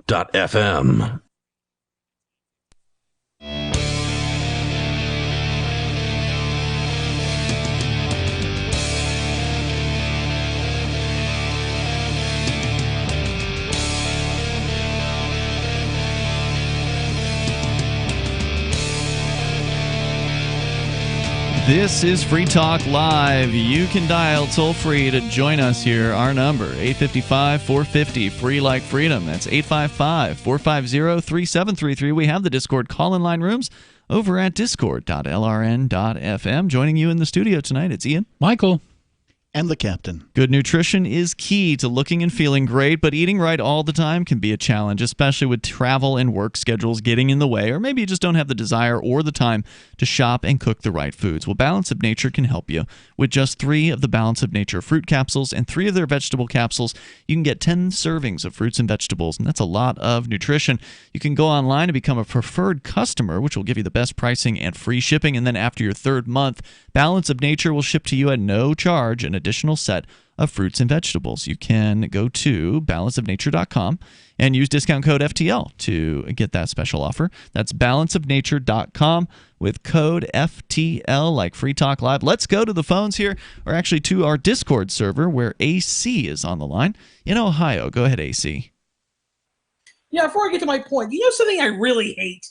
No, what? You ever, on certain smartphones and tablets, the area where you put the SD card and or the SIM card in? Yep. Mm-hmm. You know, some of them have these stupid little plastic trays you got to put them on. Oh, yeah. Yep. Get these card back on here so I get this into my phone, and it's driving me nuts. Well, it won't stop on off. Getting angry at it certainly isn't going to help the situation. That much is for sure. But I can. I'm sitting there saying to myself, I think they should outlaw these things because they suck. I suspect that's probably not going to help the situation. But what were you calling about tonight? Besides my frustrations. So you guys were talking earlier in your show about video game addiction, and as a hardcore gamer myself, I tend to know a lot about this subject matter. Okay. Sweet. Lay it on us. Yeah. When a lot of people talk about addiction, they only think about the negative stuff. Like they think about, the tobacco, the alcohol, the worst type of addiction. But not all addiction is bad. Really? Addiction like what? actually is a very neutral thing when you look at it from a scientific point of view. I've never heard it described that way, because normally it does tend to have sort of a negative component to someone's life if they're addicted to something. Self-destructive component. Right. Otherwise, it's just a habit. Yeah, right. Well, that's the thing is, addiction technically is a habit to a certain level. Addiction to a damaging extent, though. I think. Yeah, that's what most people think of addiction. Sure, that's a extreme form of addiction where you're so hooked on something that if you want to stop, you can't. Mm-hmm. Level of addiction. Well, give me an example of an addiction that's a healthy addiction, like working out. Like you have an interest in something that you really like and you keep doing, like. My case, video games. I like to play video games, but if I need to stop to go do something else, I can do something else. Then you're not an addict. If you can stop doing the thing, and you have, because it's one thing to say you can stop. It's another thing to actually stop and not feel like you're missing something, or that you have to go back as soon as possible, or feel like you're jittery because you don't have the thing that you want to do. If you are just enjoying a thing and you can put that thing down and you can go do another thing and not have your thoughts consumed completely by the thing you put down, you're not addicted to that thing. I don't think. Yeah. Well, there's this weird scientific consistency that I've looked into that show that addiction has different levels, and that addiction is, and there is such a thing as that we all have addictions to something. It's just that what kind of is it? Just like your typical interest, where it's like what we're talking about right there, where you can put it down everyone, or where it's really extreme, where it affects your life. As I've seen, it has a very broad spectrum. I could be wrong, but that's just what I've looked into. Well, anyway. according to the American Psychiatric Association, addiction is a complex condition, brain disease that is manifested by compulsive substance use despite harmful consequences. People with addiction have an intense focus on using a certain substance or substances, such as alcohol or drugs, or in this case, video games, to the point that it takes over their life. They keep using alcohol or a drug even when they know it will cause problems. Yet a number of effective treatments are available and people can recover from addiction. Going on, they talk about distorted thinking and distorted behavior and body functions, but addiction usually has to do with you are using this thing to your detriment, to what somebody would say from the outside is to your detriment. You yourself, being in the throes of the addiction, may not be able to identify the detriment, or you may, even when presented with the detriment, ignore or deny. Oh, look, you just lost your girlfriend. Oh, you just lost your job. Is that enough of a hint that you might have a problem? And for the true addict, they would say that that's not a problem. That is definitely seems like how most people look at addiction.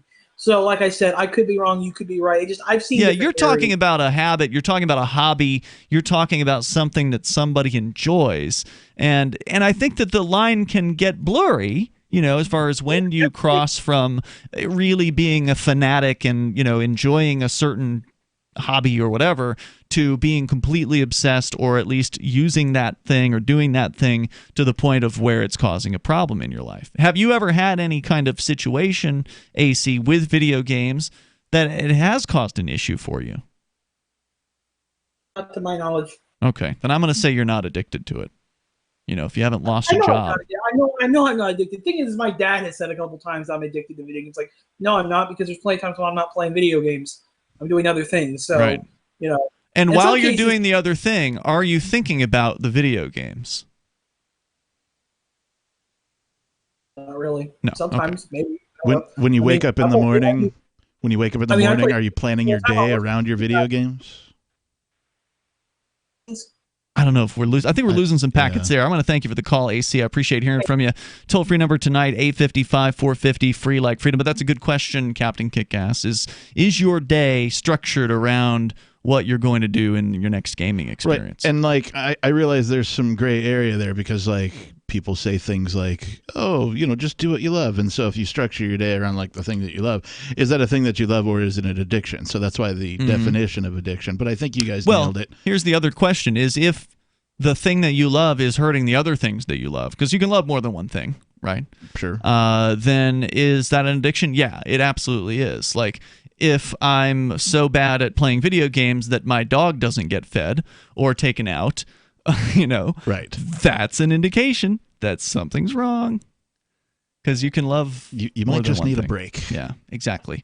Or you end up dead at these internet cafes like they saw out in South Korea. And that takes us all the way back to what we were talking about at the very beginning of the show with video game addiction. We were going to get into a story that you had, Captain Kickass. No, I do. That's true. About the kind of the history of gaming addiction. We had shared, a lot of the frustrations that people have had. Studies. Oh, I said I was going to give you the numbers. Oh, right. That's what we didn't get to. So from the story that we started the show with from the Los Angeles Times, focusing on Korea, but just talking generally about video gaming addiction. And remember, they said that the majority of adults in Korea are gamers. And I would say at the very least of the people I know in their 30s and 40s, people like us here in this room, we grew up with video games. Oh yeah. We've been through the entirety of that era, basically. And it's something that most of us never really gave up on. It was something that I think a lot of our parents at the time thought, oh, it's just a phase. Oh, I don't know. My parents thought it was evil, and that did they? Yeah, you're gonna turn into a serial killer or whatever, right? Yeah, we didn't have that in our house. No Nintendo, no nothing like that. You didn't have any video games in your house? No, I had to go to other people's houses. I did too, to an extent, because like we only got hand-me-down games, so like while everybody else had like Atari and Coleco, we were just getting Pong. You're getting Pong. Yeah. Okay. The American Psychiatric Association says that between 0.3% and 1%, so I just went out on a limb earlier, I said 1%. Yeah. They're saying, 0.3 to 1% of the U.S. population may be potentially diagnosed with acute gaming disorder. But the issue, they say, needs more research. There's more on the way. We can talk about gaming, addiction. Your thoughts are welcome. Our toll-free number is 855-450-FREE. That's 855-450-3733. You can join us on Free Talk Live. Bags under the eyes, crow's feet, fine lines and wrinkles are things adults complain about as they age. Now there's Instantly Ageless. It works in minutes and is great for men and women. I've probably noticed in the past 5 years that my eyes have gained a lot of fine lines, wrinkles, my crow's feet have gotten deeper. Wow, I was hoping for 5 years, but that's like what my eyes looked like 10 years ago. That is really cool. Wrinkle gone? It's easy, just put it on your finger and go. Now I wish I had more down here because I can still see one wrinkle. It's bugging me. I am a little bit emotional. Turning 40, I didn't think would be a big deal to me, but that looks like the me that I feel like inside instead of what I see when I look in the mirror. Try Instantly Ageless today at GCNlife.com. That's GCNlife.com. 30-day money-back guarantee and preferred price discount at GCNlife.com. That's GCNlife.com. Have you checked your Google search results lately? Search results are usually the first impression that people form of you or your business, so make sure that they create a positive impression with Reputation Defender. What the internet says about you can have a big impact on your life and your livelihood, even if it's not true. Fortunately, you can now control how you look online and in online search results with Reputation Defender. Call 800-831-0771 now. That's 800-831-0771. For your free reputation analysis. If you have negative material from an ex-employee, upset patient, or former client, newspaper article, legal issue, social media, or other source showing up in your search results, you can combat it with Reputation Defender. Our dedicated experts in patented technology can help make your online search results look their best. Call 800-831-0771 to learn more. 800-831-0771. That's 800-831-0771. Free Talk Live. What I find to be particularly amusing is where people are partying and reveling in the streets over the killing of another human being, and they're trying at the same time to act like they're better than everyone else. They're trying at the same time to on one hand they're saying we're the best, America's the best, go USA, go team, everything we do is great. We're not like the rest of those savages around the rest of the world. We're better than the rest of those people around the world. But look, you're partying in the streets over a killing just like they did. You are no different than anyone else. You are the thing that you hate. Right. If it's like, in your face, hey, what is that going to result in? Violence. It's going to result in another airplane hitting another building. Free Talk Live, 7 nights a week from 7 to 10 Eastern. Live on the Liberty Radio Network at LRN.FM. There are lots of ways to listen to Free Talk Live. Our podcast has been around since podcasts began, and now the FTL feed is loaded with content besides our full show archives. Did you know that we make it easy for you to customize your podcast subscriptions? We have different feeds, one that includes only our full shows, one with just the Daily Digest, and one with just the Edgington Post. You decide what you listen to. It's quick and easy to customize your feeds at feeds.freetalklive.com. That's feeds.freetalklive.com. Are you tired of governments murdering people around the world? Stop using their money. There is an alternative. Bitcoin is a stateless, free market, non-political currency. Bitcoin cannot be inflated or controlled by any government. By using their money, you are helping the state. You have an incredible alternative available now. Learn it, use it, spread it. Get started with Bitcoin at Bitcoin.com. That's Bitcoin.com. Do you love Twitter? Make sure you favorite the LRN.FM Twitter account so you can receive our tweets at twitter.lrn.fm. That's twitter.lrn.fm.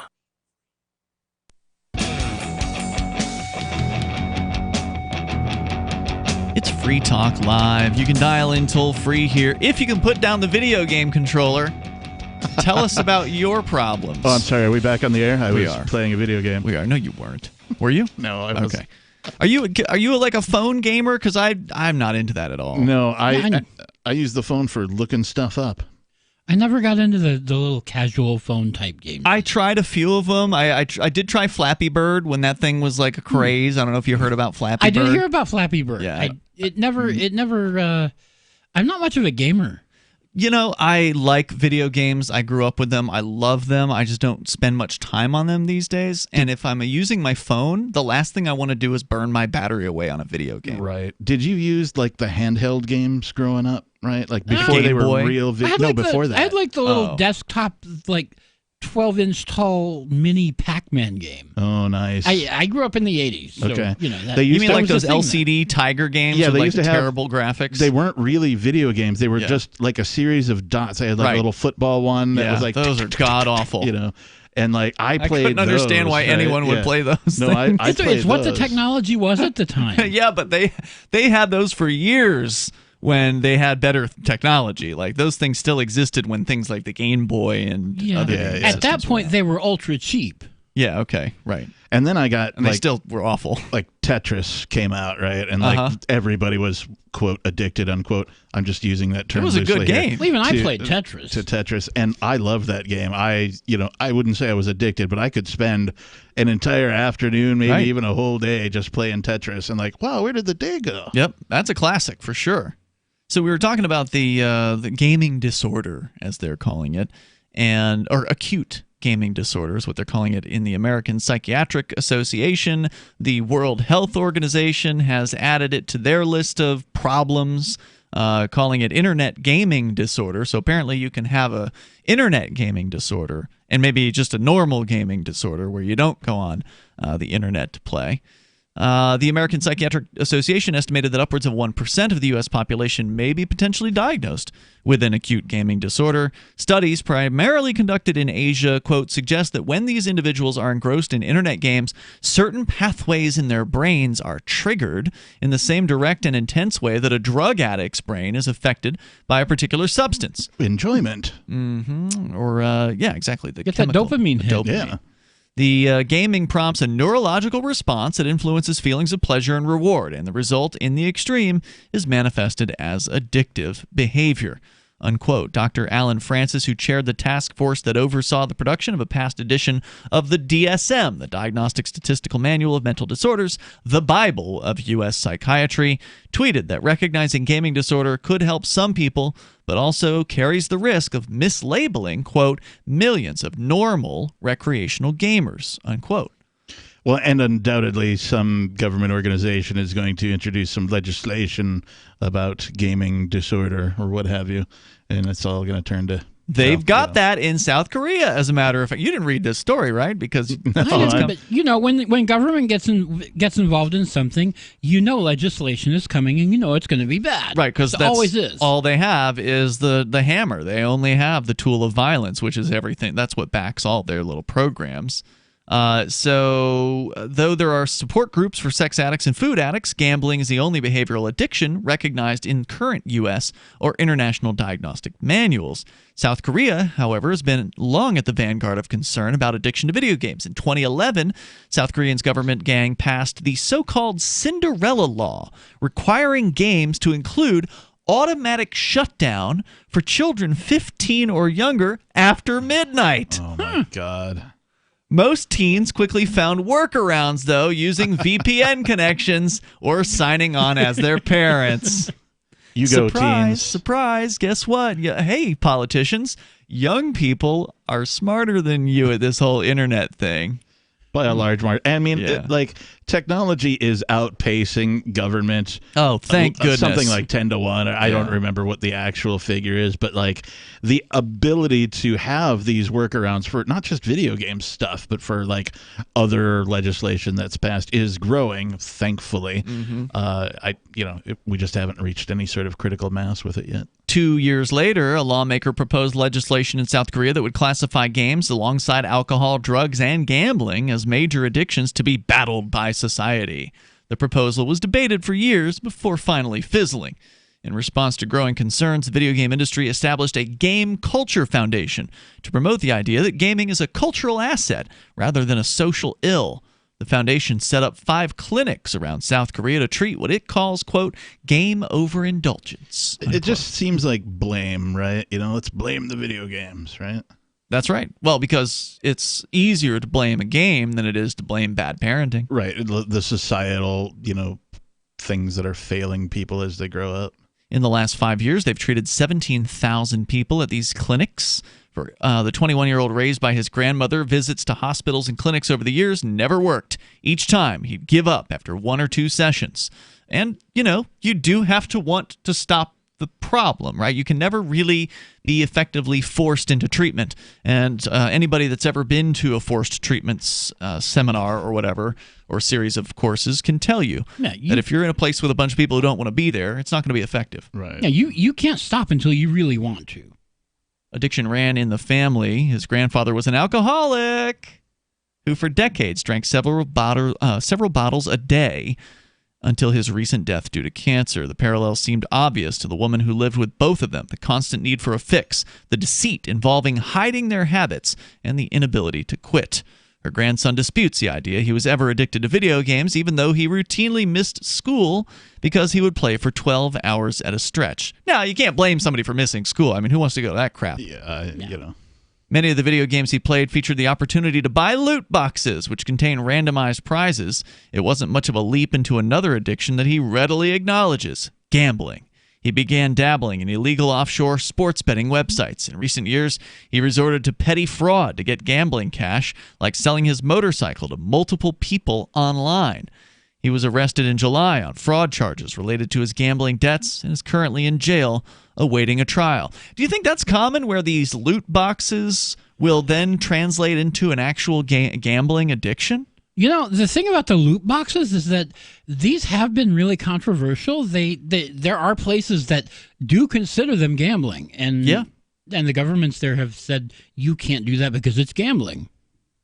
Are you familiar with these loot boxes? I am Captain? familiar. The only sort of recent news that I've heard about any of them is that a bunch of these loot box companies are going under for failure to provide a compelling product, and also their customer service is very poor. Like, people would cancel. Are you talking about the physical delivery? Physical loot boxes. What we're talking Are you about, talking about within the game, within the the virtual game. ones within the game. Right. Oh, I absolutely think that probably, like, if you already have the, we'll call it the addictive personality or the addiction trait, right? That would, obviously that would be something that would be taken advantage of to somebody of that disposition. So, but what I want to know is how many people go from a loot box addict to going and actually going in an online casino and gambling real money. Good question. I don't know any numbers on that. Well, this guy apparently did. Well, yeah, I mean, it is real money. I don't mean to say that you don't pay real money for these loot boxes, because apparently you can buy them in many of these games, and so the addict would, of course, keep buying and buying and buying in the hopes that they're going to get a new skin or whatever, some rando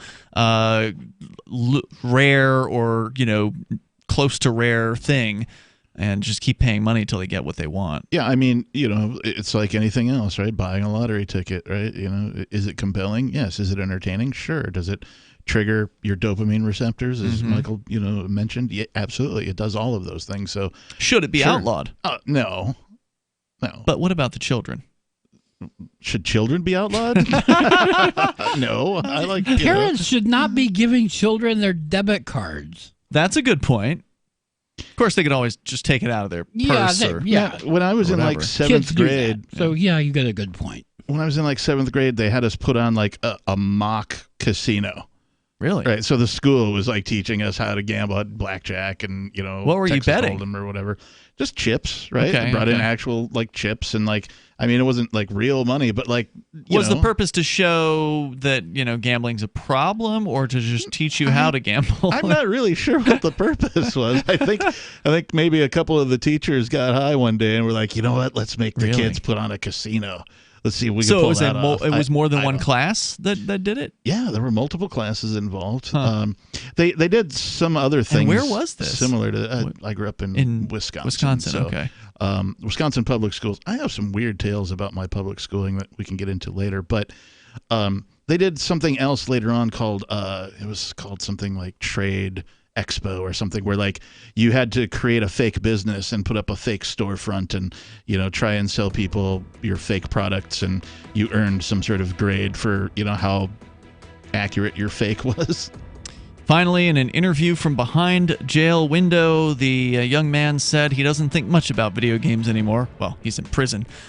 He says, quote, "I just played whenever I felt empty and depressed." He probably thinks about them all the time. Well, guess how you're going to feel when you get out of prison, because you won't have a job, you won't have anything going for you. Hour number 3 is next. It's Free Talk Live.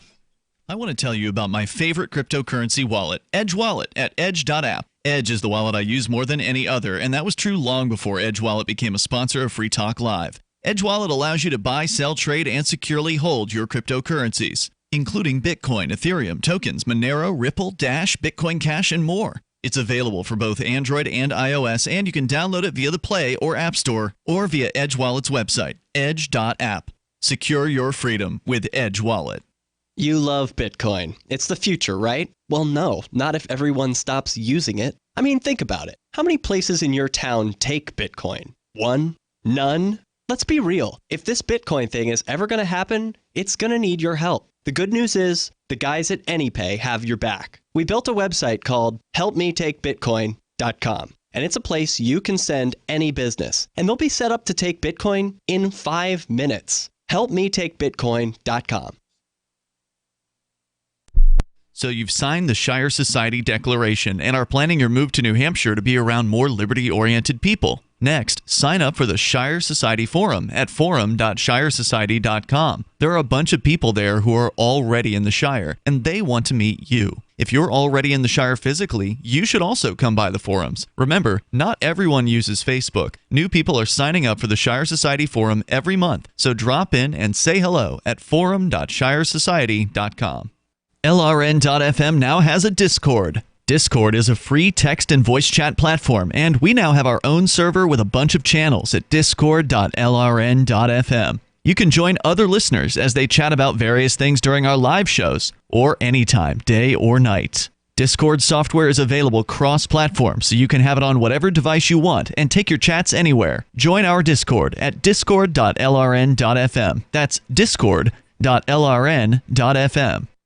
You're listening to the live edition of Free Talk Live. Hour number 3 is next after the news here on the Liberty Radio Network at LRN.FM. This is the Liberty Beat, your daily source for liberty news and activist updates. Produced in partnership with SNLS News and listeners like you. Online at libertybeat.news and snls.news. I'm Mick Murrow with your latest edition of the Liberty Beat. Gold is trading at $1,484, silver at $17.57, and Bitcoin is trading around $8,197. Today's prices are brought to you by InnoScale. Take off with Managed Cloud. Looking for a safe, secure way to store your important files online? Let InnoScale handle it for you.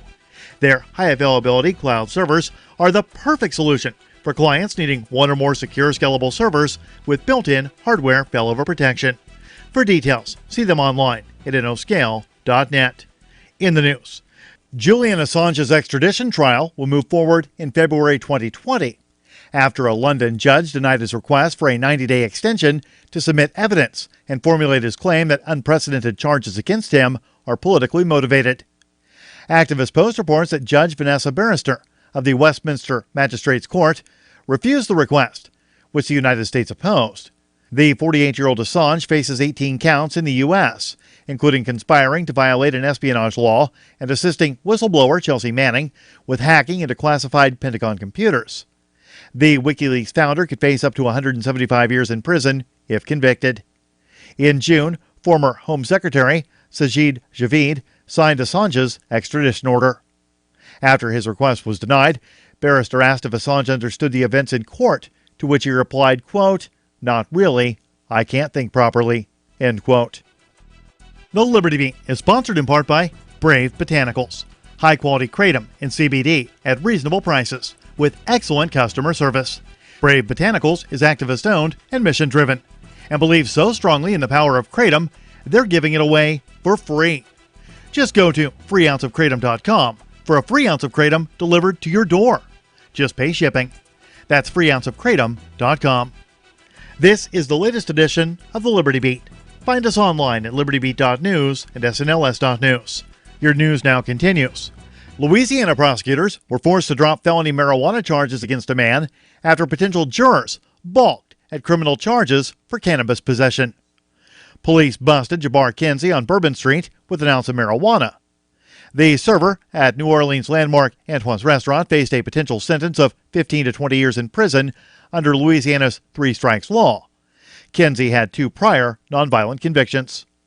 But the judge was not able to seat a jury because too many potential jurors refused to consider a prison sentence for simple marijuana possession. Ultimately, prosecutors amended the charges to a misdemeanor under a plea deal. Kinsey will still spend 12 weekend days in jail, but he will not face the harsh prison sentence he would have served had he been convicted on a felony charge. A similar scenario unfolded in Montana in 2015. Prosecutors there also had to settle for a plea deal after the judge could not find one single person willing to sit on a jury and convict him. The Oklahoma City Police Department is dealing with embarrassment on a nationwide scale after a local man who pleaded guilty on charges of possession of cocaine was found to have actually been arrested for carrying powdered milk that he had gotten from a local food bank. The Mind Unleashed reports that 26-year-old Cody Gregg pled guilty to trafficking drugs on October 8th before being sentenced to 15 years in prison for his crime. The man had been arrested in August when police detained him for not having lights on the rear of his bicycle.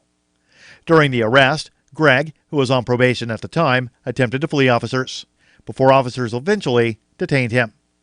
At that point, officers found a large amount of white powder substance in a plastic baggie within a coffee can, along with a scale inside his backpack. Subsequent lab testing revealed that the powder was actually powdered milk, which the defendant said he had acquired from a local food pantry.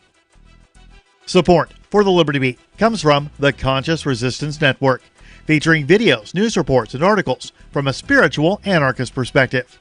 Experience the Conscious Resistance at theconsciousresistance.com. How would you like to have your business featured on the Liberty Beat? You can just send an email to libertybeat@snls.news for details. This is the Liberty Beat, produced in partnership with SNLS News and listeners like you. The Liberty Beat is online at libertybeat.news and snls.news. I'm Mick Murrow, reporting for the Liberty Beat, reminding you, spread liberty with a smile.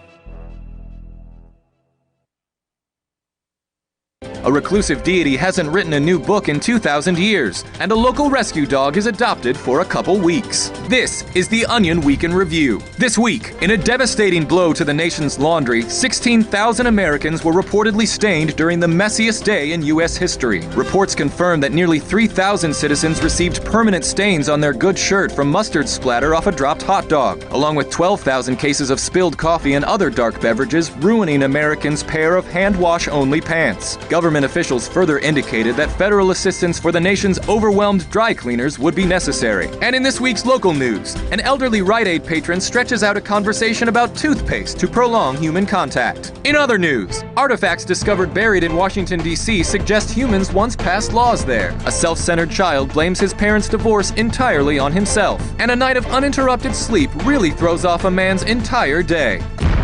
This is the Onion News Network.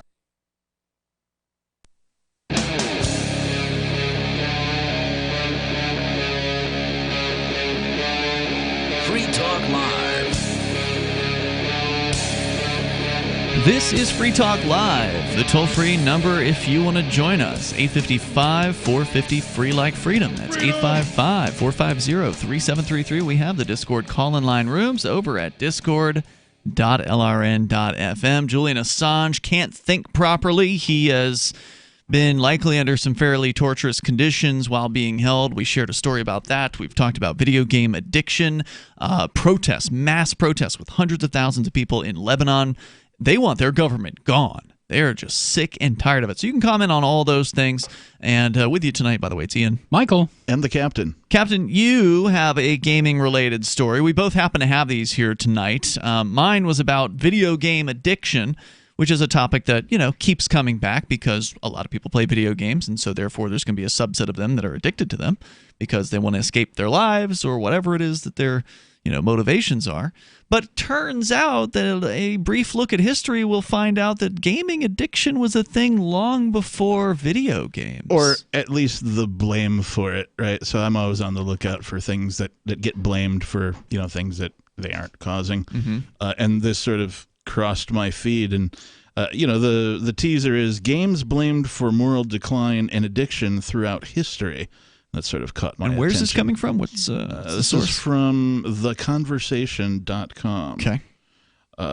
So video games are often blamed for unemployment, violence in society, and addiction, including by partisan politicians raising moral concerns. I'm sorry, I'm just laughing here thinking about anybody blaming video games for unemployment. What? Blaming We've been video seeing games. those headlines for decades. I don't remember anything about video games being blamed for unemployment. I mean, there's an occasional addict who you lazy loses gamer, why don't you get a job, right? Kind of I mean, thing. there's the occasional addict that loses his job, but that would be like blaming unemployment on alcoholism. Well, and they we've do heard that one too, I'm sure. Yeah, I mean, the same thing with rock music. You lazy bastard, you just rock all day. Kind of a thing. So. But blaming video games for social or moral decline might feel like something new, but fears about the effects of recreational games on society as a whole are centuries old. History shows a cycle of apprehension and acceptance about games that is very like events of modern times. From ancient Egyptian hieroglyphs, historians know that the oldest examples of board games trace back to the game of Senet around 3100 BC. So Senet's a strategy game, kind of chess-like. One of the earliest known written descriptions of games dates from the 5th century BC. The dialogues of the Buddha purport to record the actual words of Buddha himself. In them, he's reported to say that some recluses, while living on food provided by the faithful, continue addicted to games and recreations. Well, guess what? If you're on welfare, which is what he's talking about, right? Those recluses were provided, the food was provided by people who wanted to help them, but it turned out it wasn't helping them. It was just giving them the sustenance to continue whatever they were addicted to. Whereas if you're actually hungry, you might find the motivation to get up and actually do something about it. Yeah, or since, your rent is paid and you've got food in your gut, are you just bored and looking for something to do to kill the time? Yeah. Which, seems to me more to be the case. But he goes on to say that, these board games, these early board games, were 8 or with 10 rows of squares. So that's the actual part of the quote from the Buddhas. That reference is widely recognized as describing the predecessor to chess, a much-studied game with an abundant literature in cognitive science and psychology. In fact, chess has been called an art form and even used as peaceful U.S.-Soviet competition during the Cold War. We know that from our history.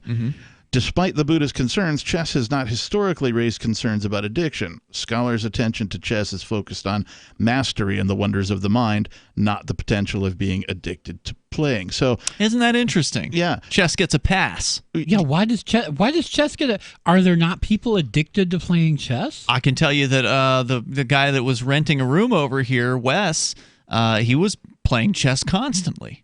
I don't know if he was addicted to it, but he was frequently a player of chess. Like when other people would be playing, some first-person shooter, he'd be playing chess. There's nothing wrong with that. Yeah, chess gets a pass, I think, and I don't know if the article goes on about it, but because of its status. It's intellectual. Right, as like an intellectual challenge. It's not seen as a button masher or, some sort of mindless form of entertainment. You do have to put your brain to use when you're playing chess. And like playing video games, if you want to get good at something, you have to play it over and That's over true. and over and learn all the little quirks and how to move, all that stuff. Right. It applies to chess. You got to put a lot of time into that stuff. So somewhere between the early Buddhist times and today, worries about game addiction have given way to scientific understanding of the cognitive, social, and emotional benefits of play rather than its detriments. And even viewing chess and other games as teaching tools for improving players' thinking, social, emotional development, and math skills. So gaming, these are the positive effects of gaming, right? These are the benefits that you get from gaming, regardless if it's video gaming, board games, playing, jacks, whatever, right? This is cross-genre gaming in general, right? But it goes into games and politics. Dice, an ancient invention developed in many early cultures, found their way to ancient Greek and Roman culture. it helped that both societies had believers in numerology and almost religious link between the divine and numbers. So, dice was a natural attraction for those particular cultures. So common were games of dice in Roman culture that Roman emperors wrote about their exploits in dice games, such as Alia. These gambling games were ultimately outlawed during the rise of Christianity and Roman civilization. Oh, yeah. Can't have any fun. Because they allegedly promoted immoral tendencies. The devil's in them dice. Right. So we see, ancient history now.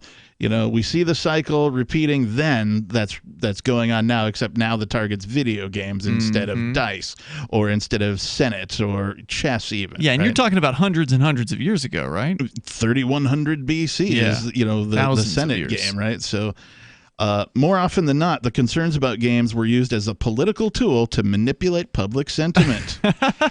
Yeah, the more things change, the more they stay the same. Right? As one legal historian puts it, statutes on dice games in ancient Rome were only sporadically and selectively enforced. What we would call sports betting was exempted.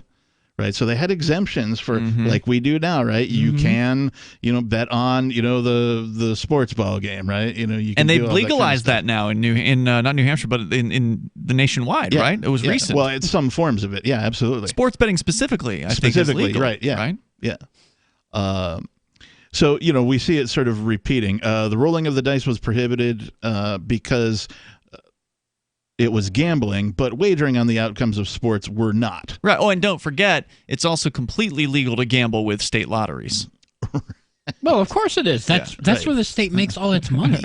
And it makes a lot of money because it has no competition because every other lottery is outlawed. Right. So and the odds you get on the state lottery are absolutely horrible. Right. Oh, yeah. Yeah. Horrifyingly horrible. And the cut they take off the top of that. It's for the roads, right? It's like, well, no, you already it's for taxed education. It's for education. It's for the No, kids. It's for suckers. It's to drain your pockets. Yeah, take even more money. The voluntary tax. So the article goes on, the history of the Book of Sports, a 17th century compendium of declarations of King James I of England, demonstrates the next phase of fears about games. The royal directives outlined what sports and leisure activities were appropriate to engage in after Sunday religious services. In the early 1600s, the book became the subject of a religious tug-of-war between Catholic and Puritan ideals. Arguing over what games were appropriate. Puritans complained that the Church of England needed to be purged of more influences from Roman Catholicism and liked neither the idea of play on Sundays nor how much people liked doing it. So there's still laws on the books in New Hampshire, last I heard. Now, maybe somebody repealed this and I didn't catch wind of it, but it's illegal to play like sports games on Sunday. So like Little League or, little like kids football. Pop Warner football, flag football, or whatever. Yeah, that's as I understand it. I remember hearing about this years ago. Now, of course, they're completely ignored and not enforced, so there's no cops that are showing up to the Little League game if it happens on a Sunday. It's one of those unenforced laws. But that's where this came from, right? The idea that it was somehow ungodly to be engaging in sport. The fun police are going to show up and shut you down. 855-450-FREE. That's 855-450-3733. More on the history of people's suspicions about gaming and legislative action about them as well. 855-450-FREE. You can join us here on the radio. It's Free Talk Live. Have you heard of LibertyCon? LibertyCon is not only a convention with great speakers like Whole Foods CEO and co-founder John Mackey and Nobel Prize winner Vernon Smith, but it's also unique because you get a chance to network with more than 70 pro-liberty organizations, one-on-one for the purpose of career advancement, business, and internship opportunities. April 3rd through 5th in Washington, D.C. You can learn more by visiting LibertyCon.com and use code FTL for a $10 discount on your registration. That's LibertyCon.com. Does your dog itch, scratch, stink, or shed like crazy? Come to Dynovite for help. Order a 90-day supply of Dynovite. Dynovite is nutrition. Pick up 2 bottles of Lico-Chops, get the 3rd bottle free. New improved Lico-Chops with omega-3, omega-6, vitamin E. And now, 6 extra direct-fed microbials. Even better for the digestive tract and immune system. Try Lico-Chops. Buy 2, get 1 free. At Dynovite.com. Dinovite.com.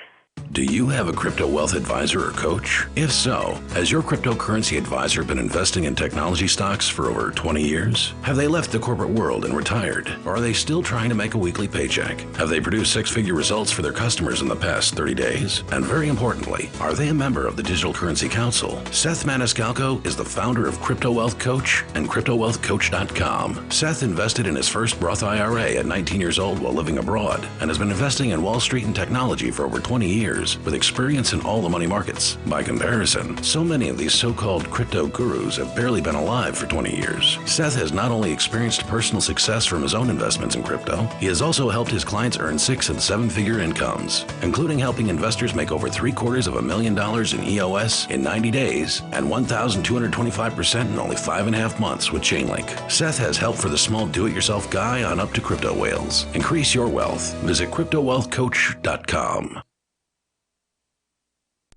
Is spreading the message of liberty, cryptocurrency, and peace around the globe worth $2 per month to you? As you may already know, in addition to our internet feed, LRN.FM broadcasts on free-to-air satellite across North and Central America, as well as Sub-Saharan Africa. And we've been available on satellite for free 24/7 since 2010. The LRN.FM free-to-air satellite signal is reaching some of the most oppressive regimes in the world, and there's no doubt our ideas are making an impact. You can learn more about the channel's impact by watching the 3-minute video at fund.lrn.fm. If you'd like to help free minds globally with our ideas of liberty, cryptocurrency, and peace, you can donate as little as $2 per month via fund.lrn.fm. You can help us continue and expand our satellite broadcast to multiple continents. Visit fund.lrn.fm today, and thank you for your help. Don't forget to share the link on social media. That's fund.lrn.fm. The LRN.FM's social media channels have been revamped. We've eliminated Facebook and focused on other platforms like Twitter and Mastodon, the decentralized alternative to Twitter. On our accounts, you'll find posts from multiple LRN.FM show hosts together in one place. Follow us on Twitter at twitter.lrn.fm, or better yet, move to the decentralized Mastodon social media platform at toot.lrn.fm, toot.lrn.fm. I think you'll like it. The new 4th edition of Healing Our World, The Compassion of Libertarianism, will take your understanding of liberty to a deeper level and has over 1,300 updated references, new cartoons, and a foreword by Dr. Ron Paul. With discounts for multiple book purchases, the 4th edition of Healing Our World is a great gift for the liberals, pragmatists, environmentalists, and Christians in your life who think libertarianism is cold-hearted. Get yours today at healing.freetalklive.com and use promo code FTL for a $5 discount. You can put the Liberty Radio Network on the air in your area. Visit broadcast.lrn.fm to learn how. Broadcast.lrn.fm.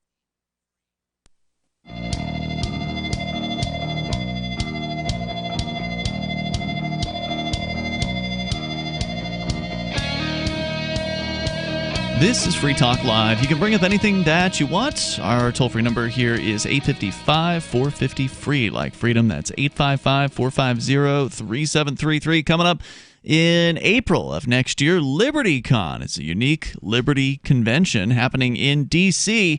for people who want to network with more than 70 pro-liberty organizations for, say, the purpose of career advancement or business and internship opportunities. You'll be able to hear from a list of incredible speakers like John Mackey, the Whole Foods CEO and co-founder, who will speak on conscious capitalism, as well as Vernon Smith, who won the Nobel Prize in Economics and will speak about alternative markets. Miriam Issa is a pop culture expert and political commentator with over 300 million YouTube views. And Nassim Nicholas Taleb, who spent 21 years as a risk taker, quantitative trader, before becoming a researcher in philosophical, mathematical, and practical problems with probability. And there's still more. Visit libertycon.com. Get more details and more on the other speakers that will be there. Plus, you can use code FTL for a $10 discount on your registration.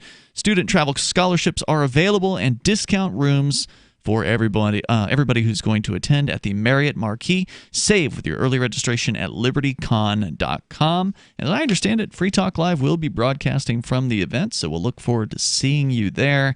And again, that's code FTL for a $10 discount at libertycon.com. As we continue, we will take your calls and thoughts about whatever's on your mind. Let's go. We can talk more about gaming here and gaming frustrations and critics from the past. This goes way, way back, thousands of years, according to the story you've got, Captain Kickass.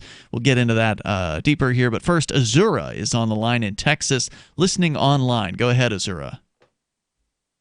Hi. So I know that you were talking a little bit about the case of Julian Assange, and I just wanted to remind everybody that both Chelsea Manning and Jeremy Hammond are currently incarcerated for resisting a grand jury subpoena against Assange. So for those of you who are thinking, what can I do to support Assange? This is your friendly reminder that both of them can receive letters. You have to be careful that it's black ink on white paper, but they're both being held at the Truesdale Adult Detention Center in Alexandria, Virginia, and information on how to write to them is on their respective Twitter feeds. Now, who was the other person besides Chelsea? Chelsea Manning, we know who she is, but who was the other person you mentioned? Jeremy Hammond. Can you refresh me on who that is? The name sounds vaguely familiar. Sure. So he's an anonymous hacker and occupier who 7.5 years ago ended up pleading guilty to CFAA charges, was sentenced to 10 years. He was responsible for the global intelligence WikiLeaks. Oh, wow. Okay. That showed that strategic forecasting was infiltrating Occupy protesters, showed that we had infiltrators at Occupy Austin, that Stratfor had considered possibly assassinating key members of the Occupy movement. Oh, he exposed and getting back to the Assange conversation, he also exposed that there was a sealed indictment against Assange back in 2011, 2012. So what's interesting is that Jeremy was basically set to be released from his federal prison sentence and then was dragged to Alexandria to now be jailed as a grand jury resistant. So this is effectively adding another 18 months to what was already a decade-long sentence. Right, and Chelsea hadn't been out for very long either until they did the same thing to her and, demanded that she face this grand jury and basically testify against Julian Assange. She refused to do that, and so they're holding her in the same position. Right, and so they waited, I think it was about 6 months before they then decided to do the same to Jeremy Hammond. But I've been writing Jeremy since about the beginning of his sentence.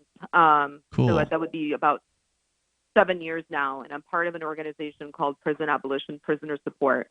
We're a pen pal to prisoners organization, and if anybody is interested in writing to any prisoners, including hacktivists and grand jury type resistance prisoners, we would be happy to supply people with a return address that they can use so that they can do so without having to, use their home address or anything like that. And we have resources on how to write to prisoners.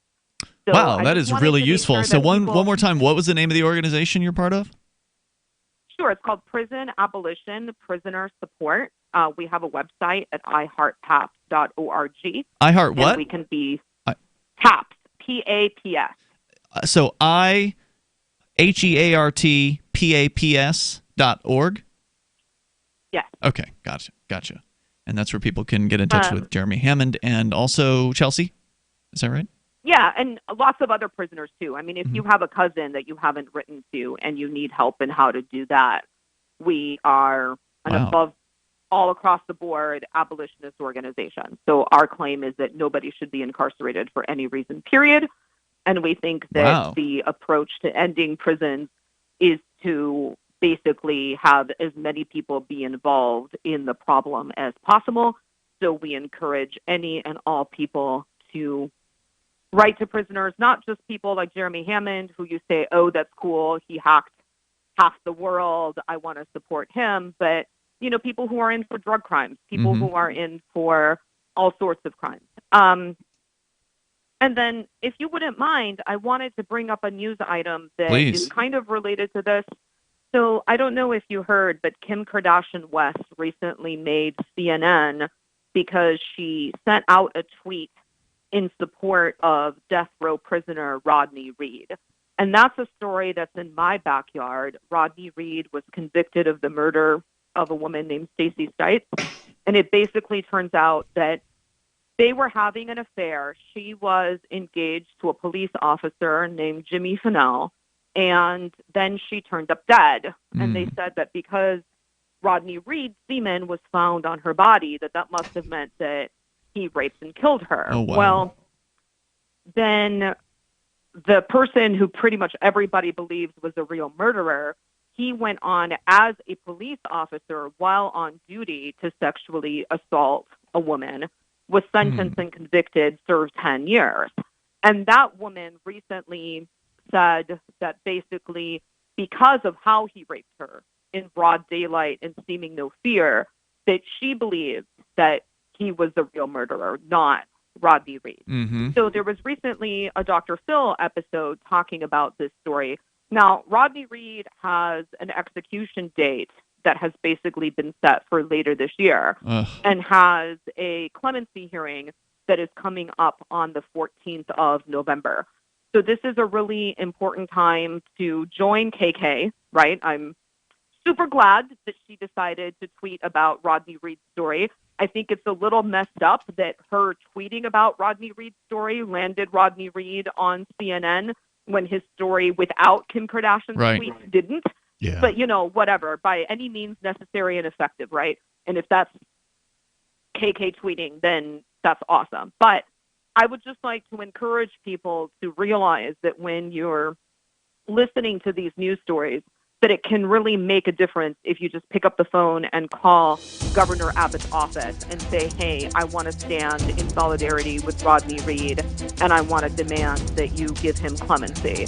And there's, another prisoner who also has a death row date set in Texas, Gutierrez, who has DNA evidence. Azura, thank you for calling and sharing. It's iHeartPaps.org. I really appreciate it. Great call. Good information. Thank you for sharing it with us here tonight. Feel free to call in anytime with anything. More coming up.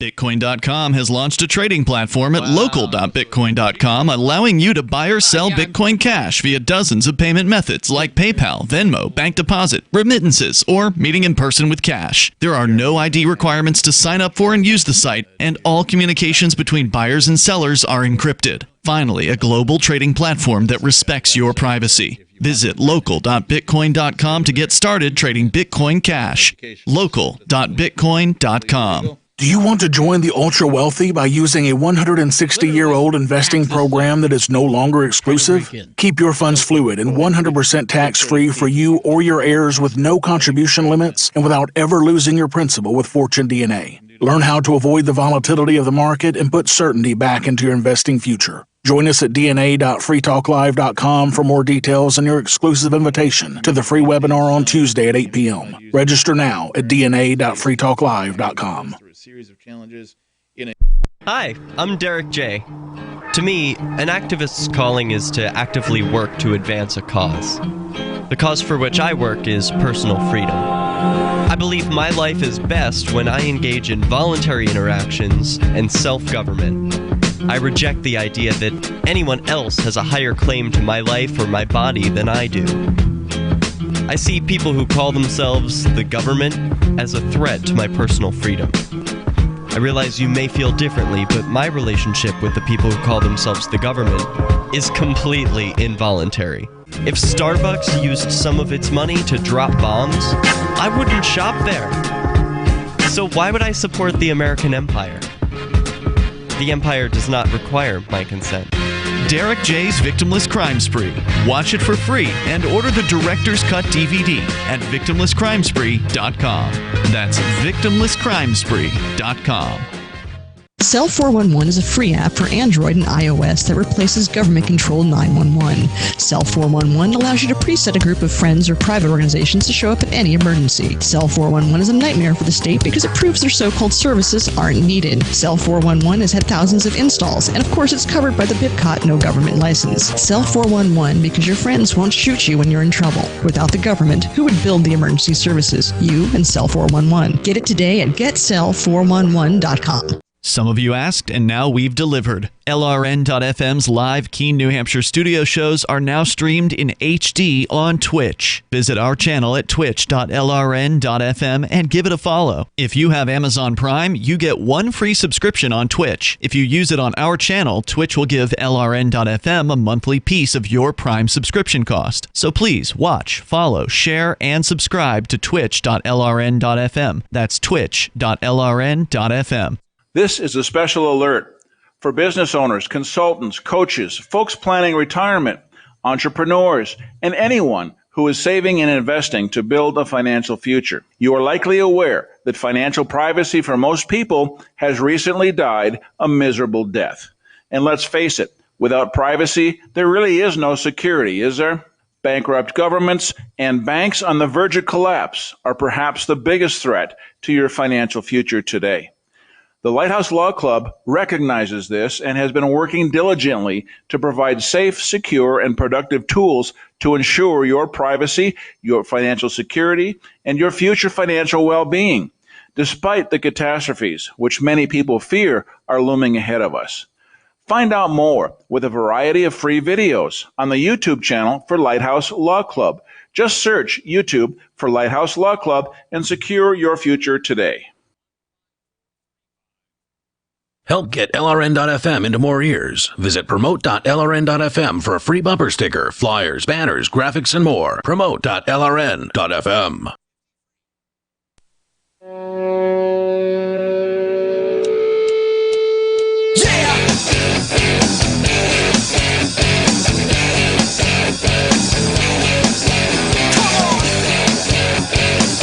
Free Talk Live, dial toll free, bring up whatever is on your mind here. The number is 855-450-FREE, like freedom. That's 855-450-3733. And I want to say thank you to Liberate Opus. Liberate Opus is a silver amplifier. He or she is giving $5 a month to the Free Talk Live AMP program. AMP stands for Advertise, Market, and Promote. Simple concept. The idea is that if you like what we do here, you want to help Free Talk Live get on more radio stations, bring more internet listeners on, expose new people to the ideas of freedom, then please join the AMP program. You get some cool perks like access to the supporters chat rooms on our Discord, and there's also a Facebook group for amplifiers for those of you still using Facebook, and some other perks as well. Get on over to amp.freetalklive.com. You can sign up with Bitcoin BTC. You can use PayPal. You can use credit card, and it is super easy to do, and it helps us out quite a bit. So thank you in advance for doing that. And thank you to everybody who has amped or is currently amping or is about to amp over at amp.freetalklive.com. As we go to your calls and thoughts, we have Turd Ferguson on our Discord lines. Go ahead, Turd Ferguson. Yeah, guys, I appreciate you taking my call this evening. Sure. I wanted to call in and talk about movies and a website that I've been frequenting just over the past 48 hours or so, a little website called Rotten Tomatoes. Maybe you've heard of it. I'm familiar. Yes. Sounds familiar, yeah. It's a user and, it's a kind of a site that collects reviews about Hollywood movies. For the most part, I think there's lesser than Hollywood movies on the site as well. But, you want to see what the new movies are that are out there and get a collection of all of the different reviewers in across the United States as to what they think about it. They come up with what they call a tomato meter, where they kind of judge based on a review whether or not the critic liked it or didn't like it. So they sort of boil it down. Or the tomatometer, if you say tomato. I suppose you could say it that way, yeah. So they boil down the review to whether or not they was like a ripe tomato or a splat, a rotten tomato. And then they come up with a total number of the 100 top reviewers of the 500 total reviewers or whatever the numbers are, and they say, this one has 82% of the reviewers that like it.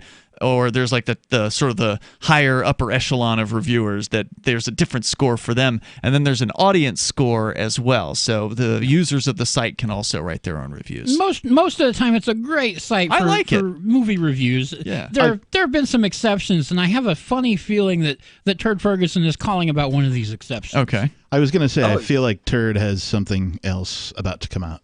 Yeah, definitely. Yes. No, you were dead on about that. So here's the deal. I think this used to be a really good website for movie reviews and all that stuff. What changed? But yeah, Well, let me explain, because yesterday I saw a little movie called Knock Down the House, which is a documentary actually about Alexandria Ocasio-Cortez and her campaign journey on I'm the sorry, way. I hate to interrupt you, Turd. It's pronounced Alexandria Crazy Ho Cortez.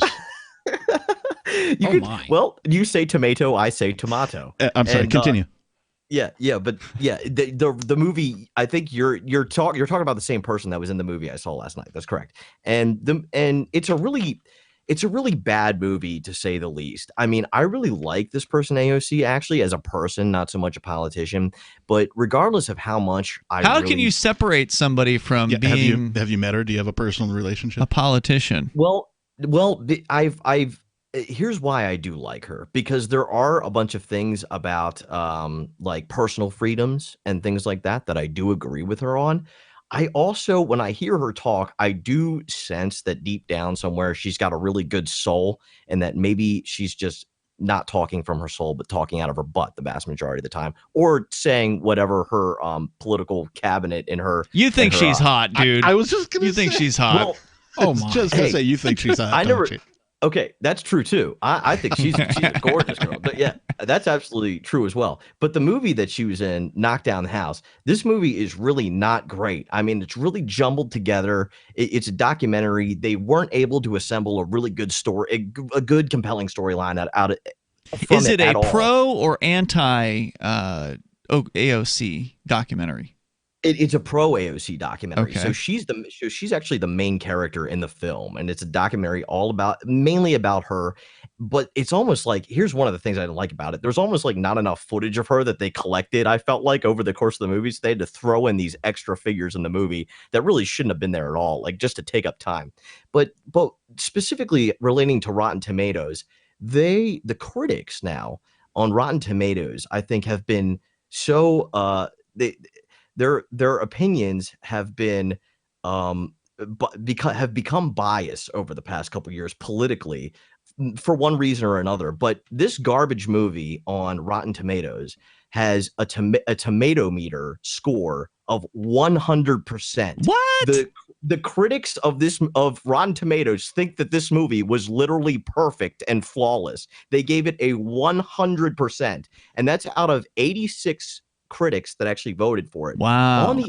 On the other hand, though, the audience score, which is based out of 2,671 user ratings, rates at a 17%.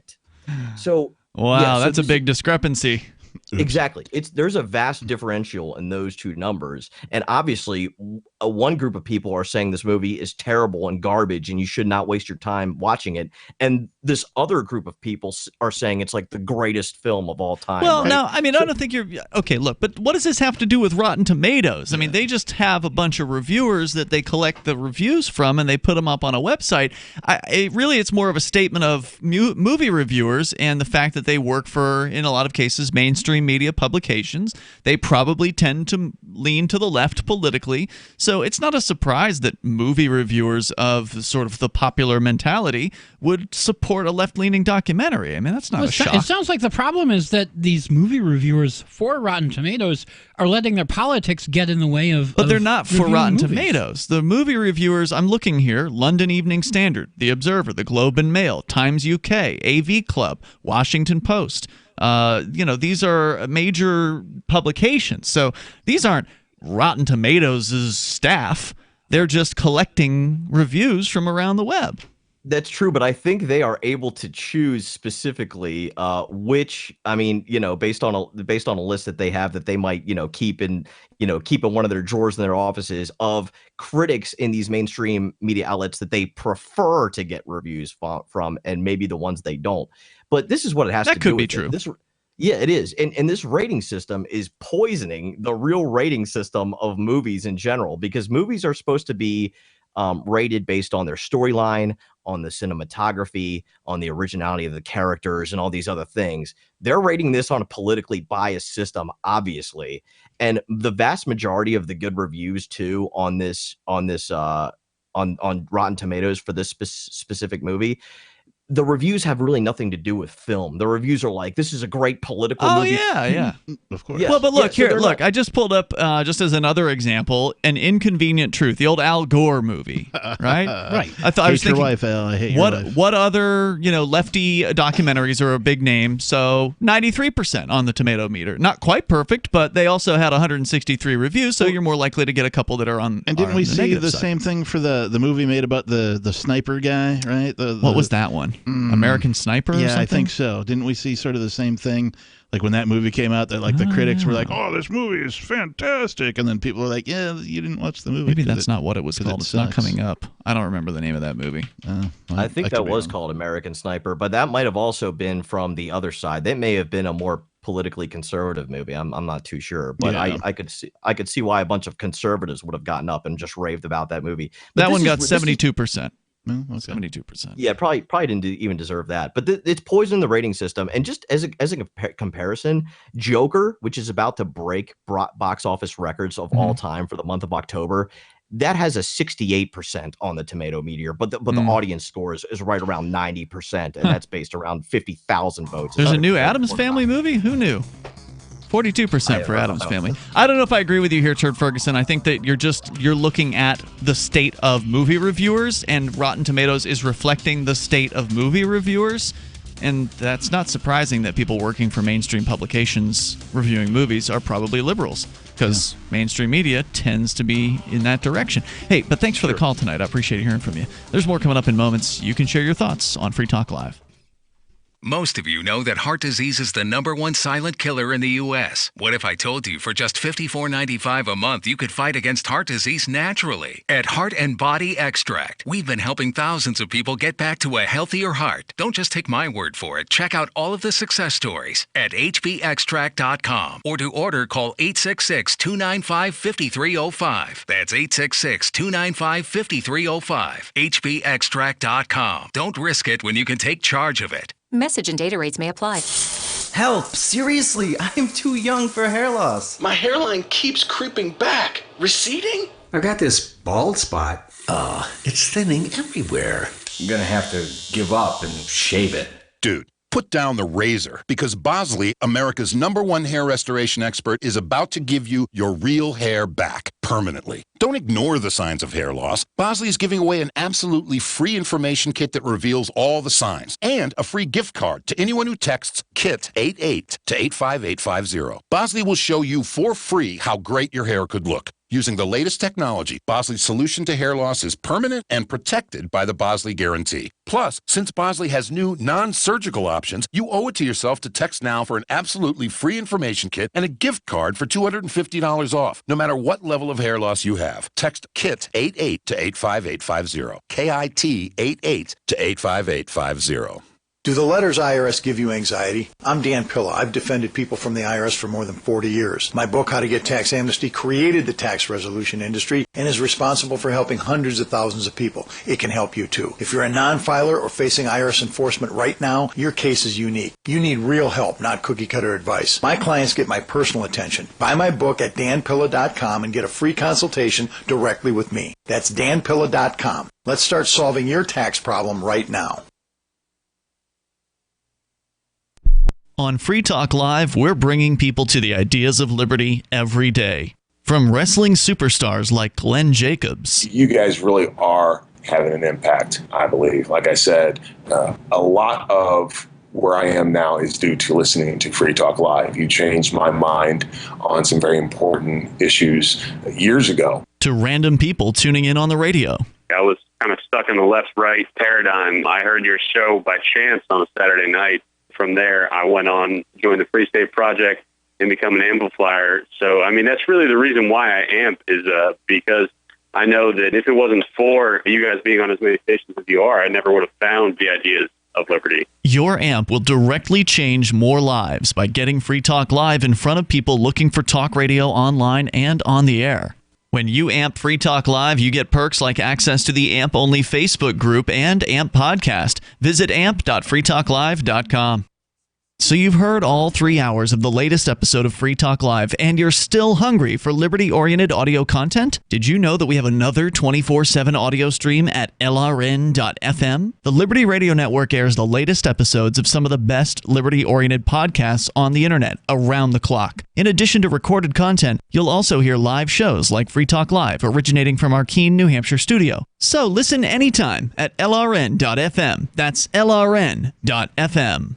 Are you a cryptocurrency advocate? The Crypto Tip is the ideal outreach tool to help new people discover cryptocurrency. It's a printable business card-sized tip that you can give to service providers, preferably in addition to a good cash tip. When the server scans the QR code, it'll bring up an explanation of cryptocurrency, how to install a wallet, and allow them to claim the tip. If they don't claim the crypto, you get your tip refunded to you after a time period you specify. Plus, if they do claim the tip, you get an email alert. Create as many tips as you want at cryptotip.org. That's cryptotip.org. Some of our live shows are streamed in HD on Twitch. Please follow and share at twitch.lrn.fm. That's twitch.lrn.fm.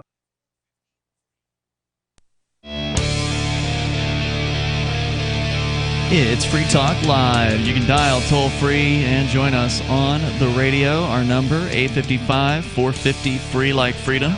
That's 855-450-3733. We have the Discord call-in line rooms over at discord.lrn.fm. With you in the studio tonight, you've got Ian, Michael, Captain Kickass. Whether you want to talk about pop culture like movie reviewers and what the gentleman who was on the line, Turd Ferguson, was discussing just a moment ago, or you want to talk about video game addiction. We were getting into your story, Captain Kickass. I have more on that. Yeah, I want to hear more about that too, because it was really interesting going back in history, looking at, oh, wow, surprise, people thought games were a problem thousands of years ago. It's like the same thing that we're hearing now about video games, except applied to like board games. Right. So we should get into that further. And don't forget, you can visit us online over at freetalklive.com. We have a bunch of features there, including our email list. You can sign up over at freetalklive.com.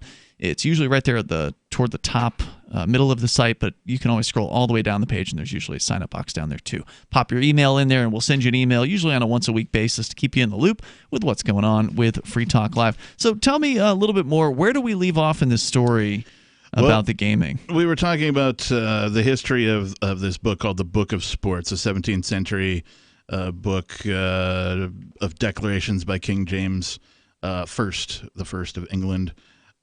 Where, I mean, it's what games were okay and what games weren't, basically. Yeah, seemingly the origin of like, oh, you can't play those are evil. Oh, these are on the approved list. Right. Kind of God says these games are okay. Yeah. But we were talking about the book and how, it sort of divided the factions of the church between the Church of England and the Roman Catholics. And but in the end, English Puritans had the book burned.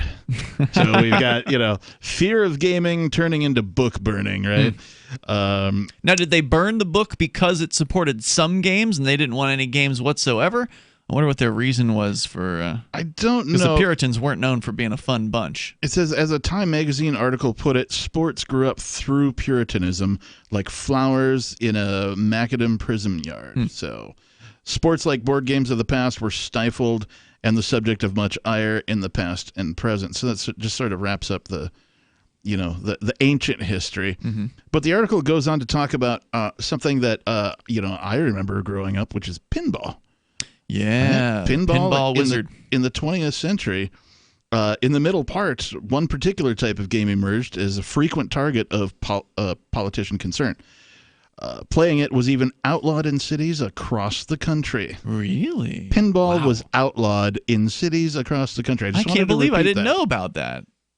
This game was pinball, but the parallels with today's concerns about video games are clear. I bet they are. In her history of moral panics about elements of popular culture, historian Karen Sternheimer observed that the invention of the coin-operated pinball game coincided with a time when young people and unemployed adults had a growing amount of leisure time on their hands. As a result, she wrote, it didn't take long for pinball to show up on moral crusaders' radar.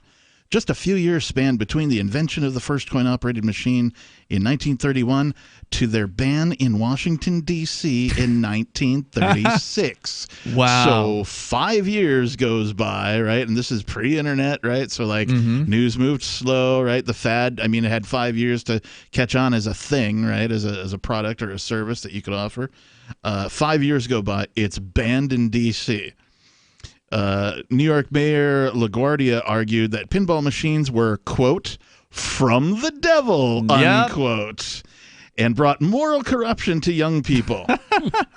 He famously used a sledgehammer to destroy pinball machines confiscated during the city's ban, which lasted from 1942 until 1976. Oh, my God. That's insane. Let me repeat that. 34 years. In New York, pinball machines were banned from 1942 to 1976. In New York City or New York State? Does it say? New York Mayor, so New York City. It has to be, yeah. And this is the same city where they also had the cabaret license, where you couldn't dance unless you were licensed as an establishment to have dancing in your license. And I think they still have it. I don't know if they ever got rid of the cabaret It's just license. so bizarre to me to think that a pinball game, right, would be considered evil or from the devil. Like, how do you jump from, oh, this is fun, to this is evil? I'd love to hear the excuses. It's evil because it's fun. Right. Oh, of course. Yeah, they take all our fun Well, God away. didn't talk about pinball in the Bible, so therefore it's wrong. Now I want to make a religious-oriented pinball machine, just to see what happens. No, you don't. No, I don't. So his complaints sound very similar to modern-day concerns that video games contribute to unemployment at a time when millennials are one of the most underemployed generations. Even the cost of penny arcade pinball machines raised political alarms about wasting children's money in much the way that politicians declare they have problems with small purchases and electronic treasure boxes in video games. So this ties right into the loot boxes that we were talking about earlier. As far back as the Buddha's own teachings, moral leaders were warning about addicting games and recreation, including throwing dice, games with balls, and even turning somersaults, recommending the pious hold themselves aloof from such games and recreations. Then, as now, play was caught in society-wide discussions that really had nothing to do with gaming and everything to do with keeping or creating an established moral order. There's an article at History.com called "The Time That America Outlawed Pinball."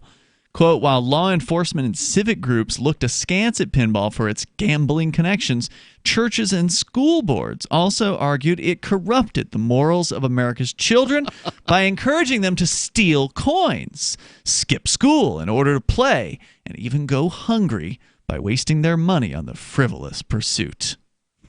So those were some of the reasons, right? The kids are going to be stealing coins. I mean, it's so ridiculous. And so, like, we learn from the past. That seldom do people learn from the past. So, if you're out there listening, we've given you some history now.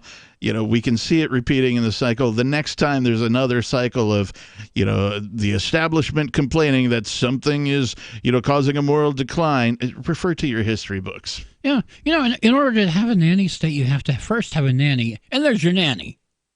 It's true. Who's your nanny? It didn't help, they say, that pinball's image...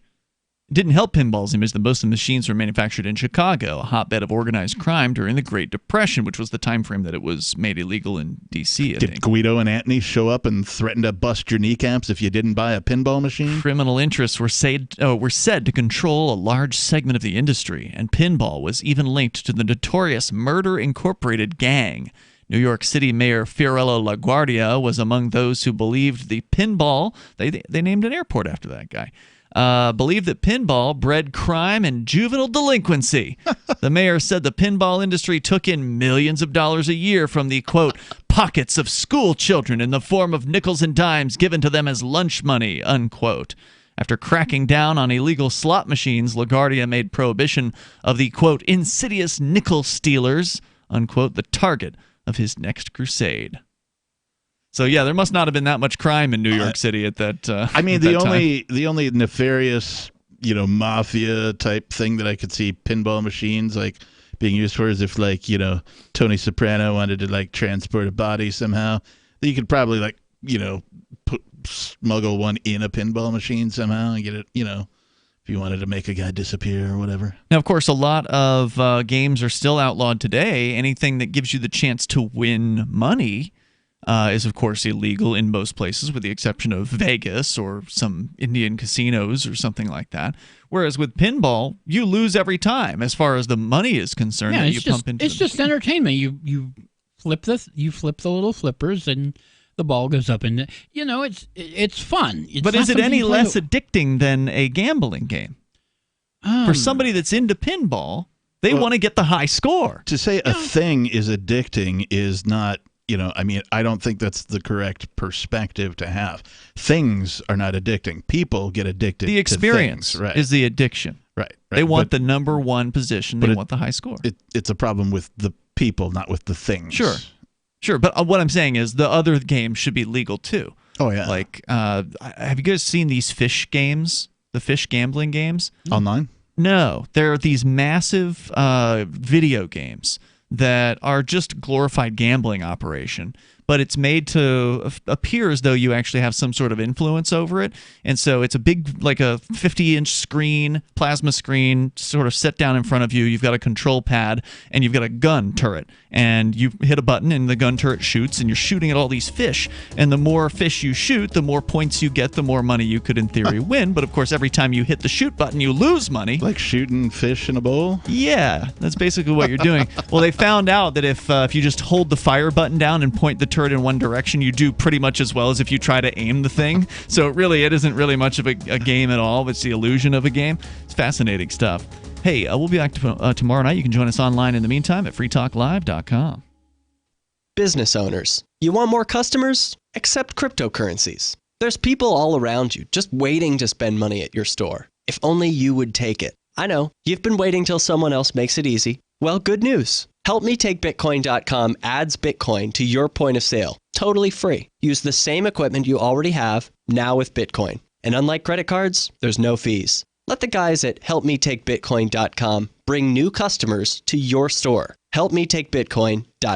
I can definitely say that I have found the best cryptocurrency wallet. Certainly the best named one. I'm Mark Edge, and I love the Edge wallet. I've been using it for the last few months. You can buy, sell, trade, and hold your cryptocurrency securely. I trust my holdings of all the major cryptocurrencies to Edge Wallet, and you should too. No long phrases to memorize, just a username and password. Secure your freedom with Edge Wallet. Get it now on Apple or Android in the App Store or at edge.app. Free speech is protected on the internet, right? Not always. Government agencies try to limit free speech and commerce on the net.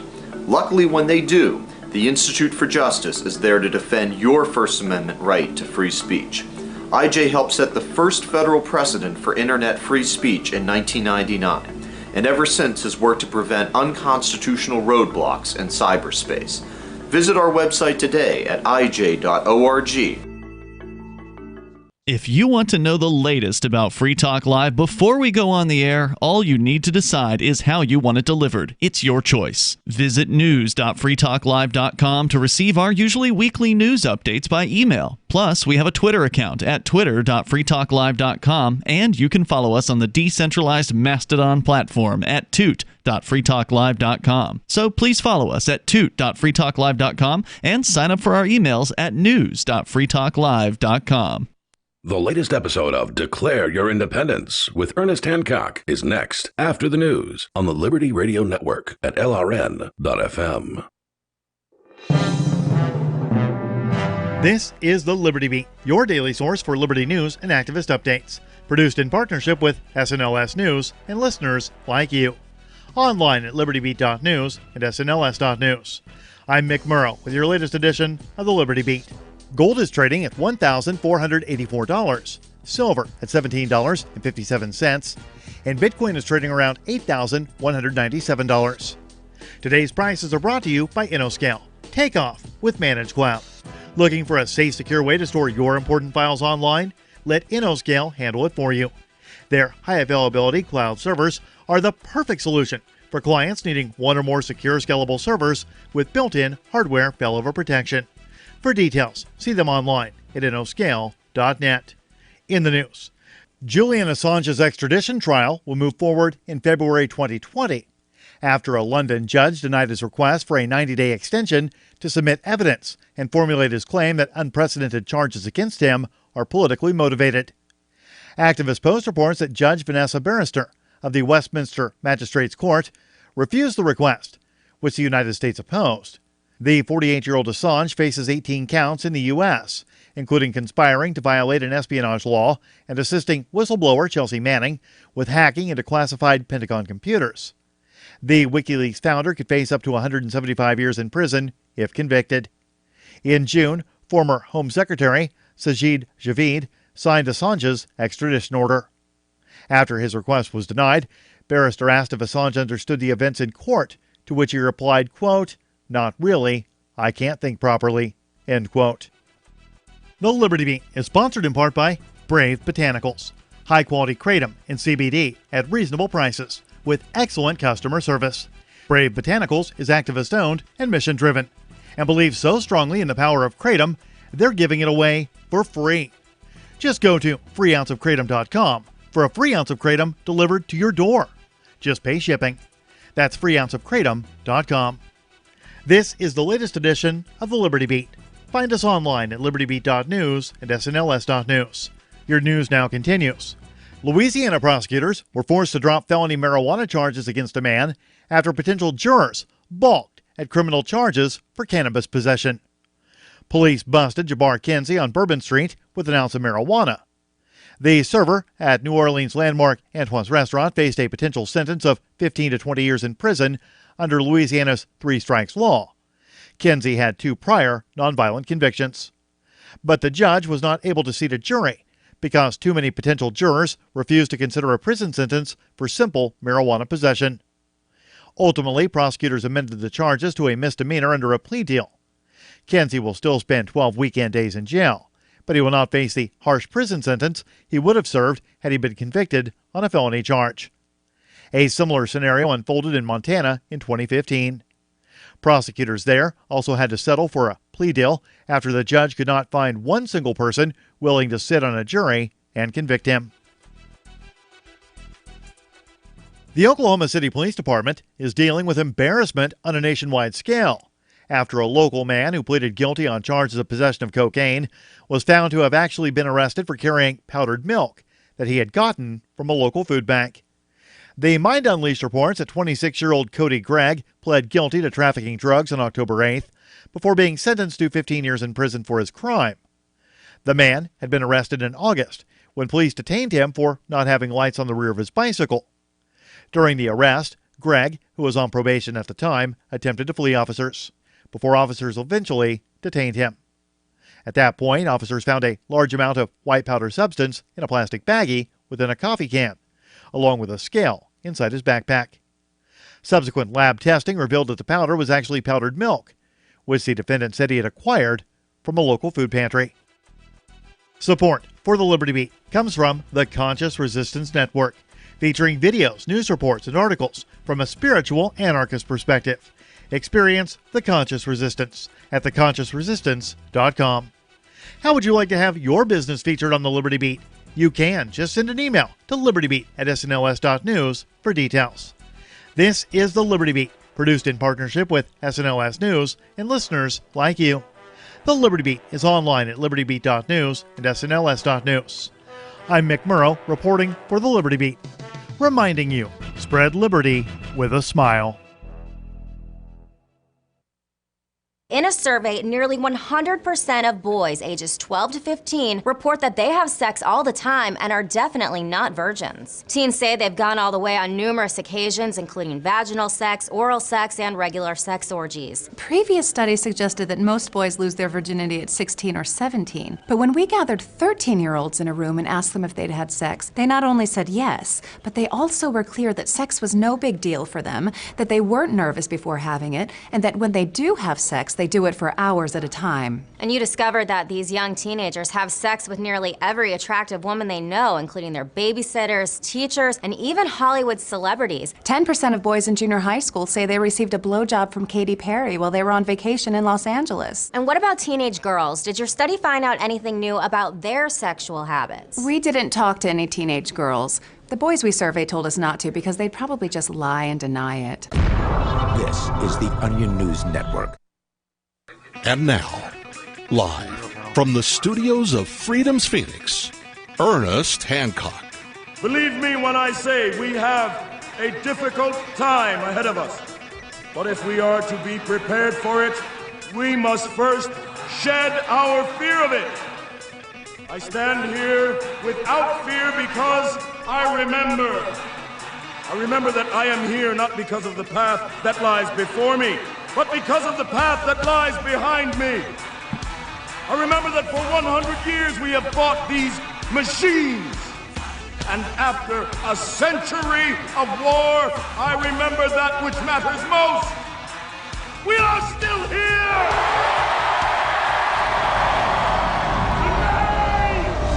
Let us make them remember. We are not afraid!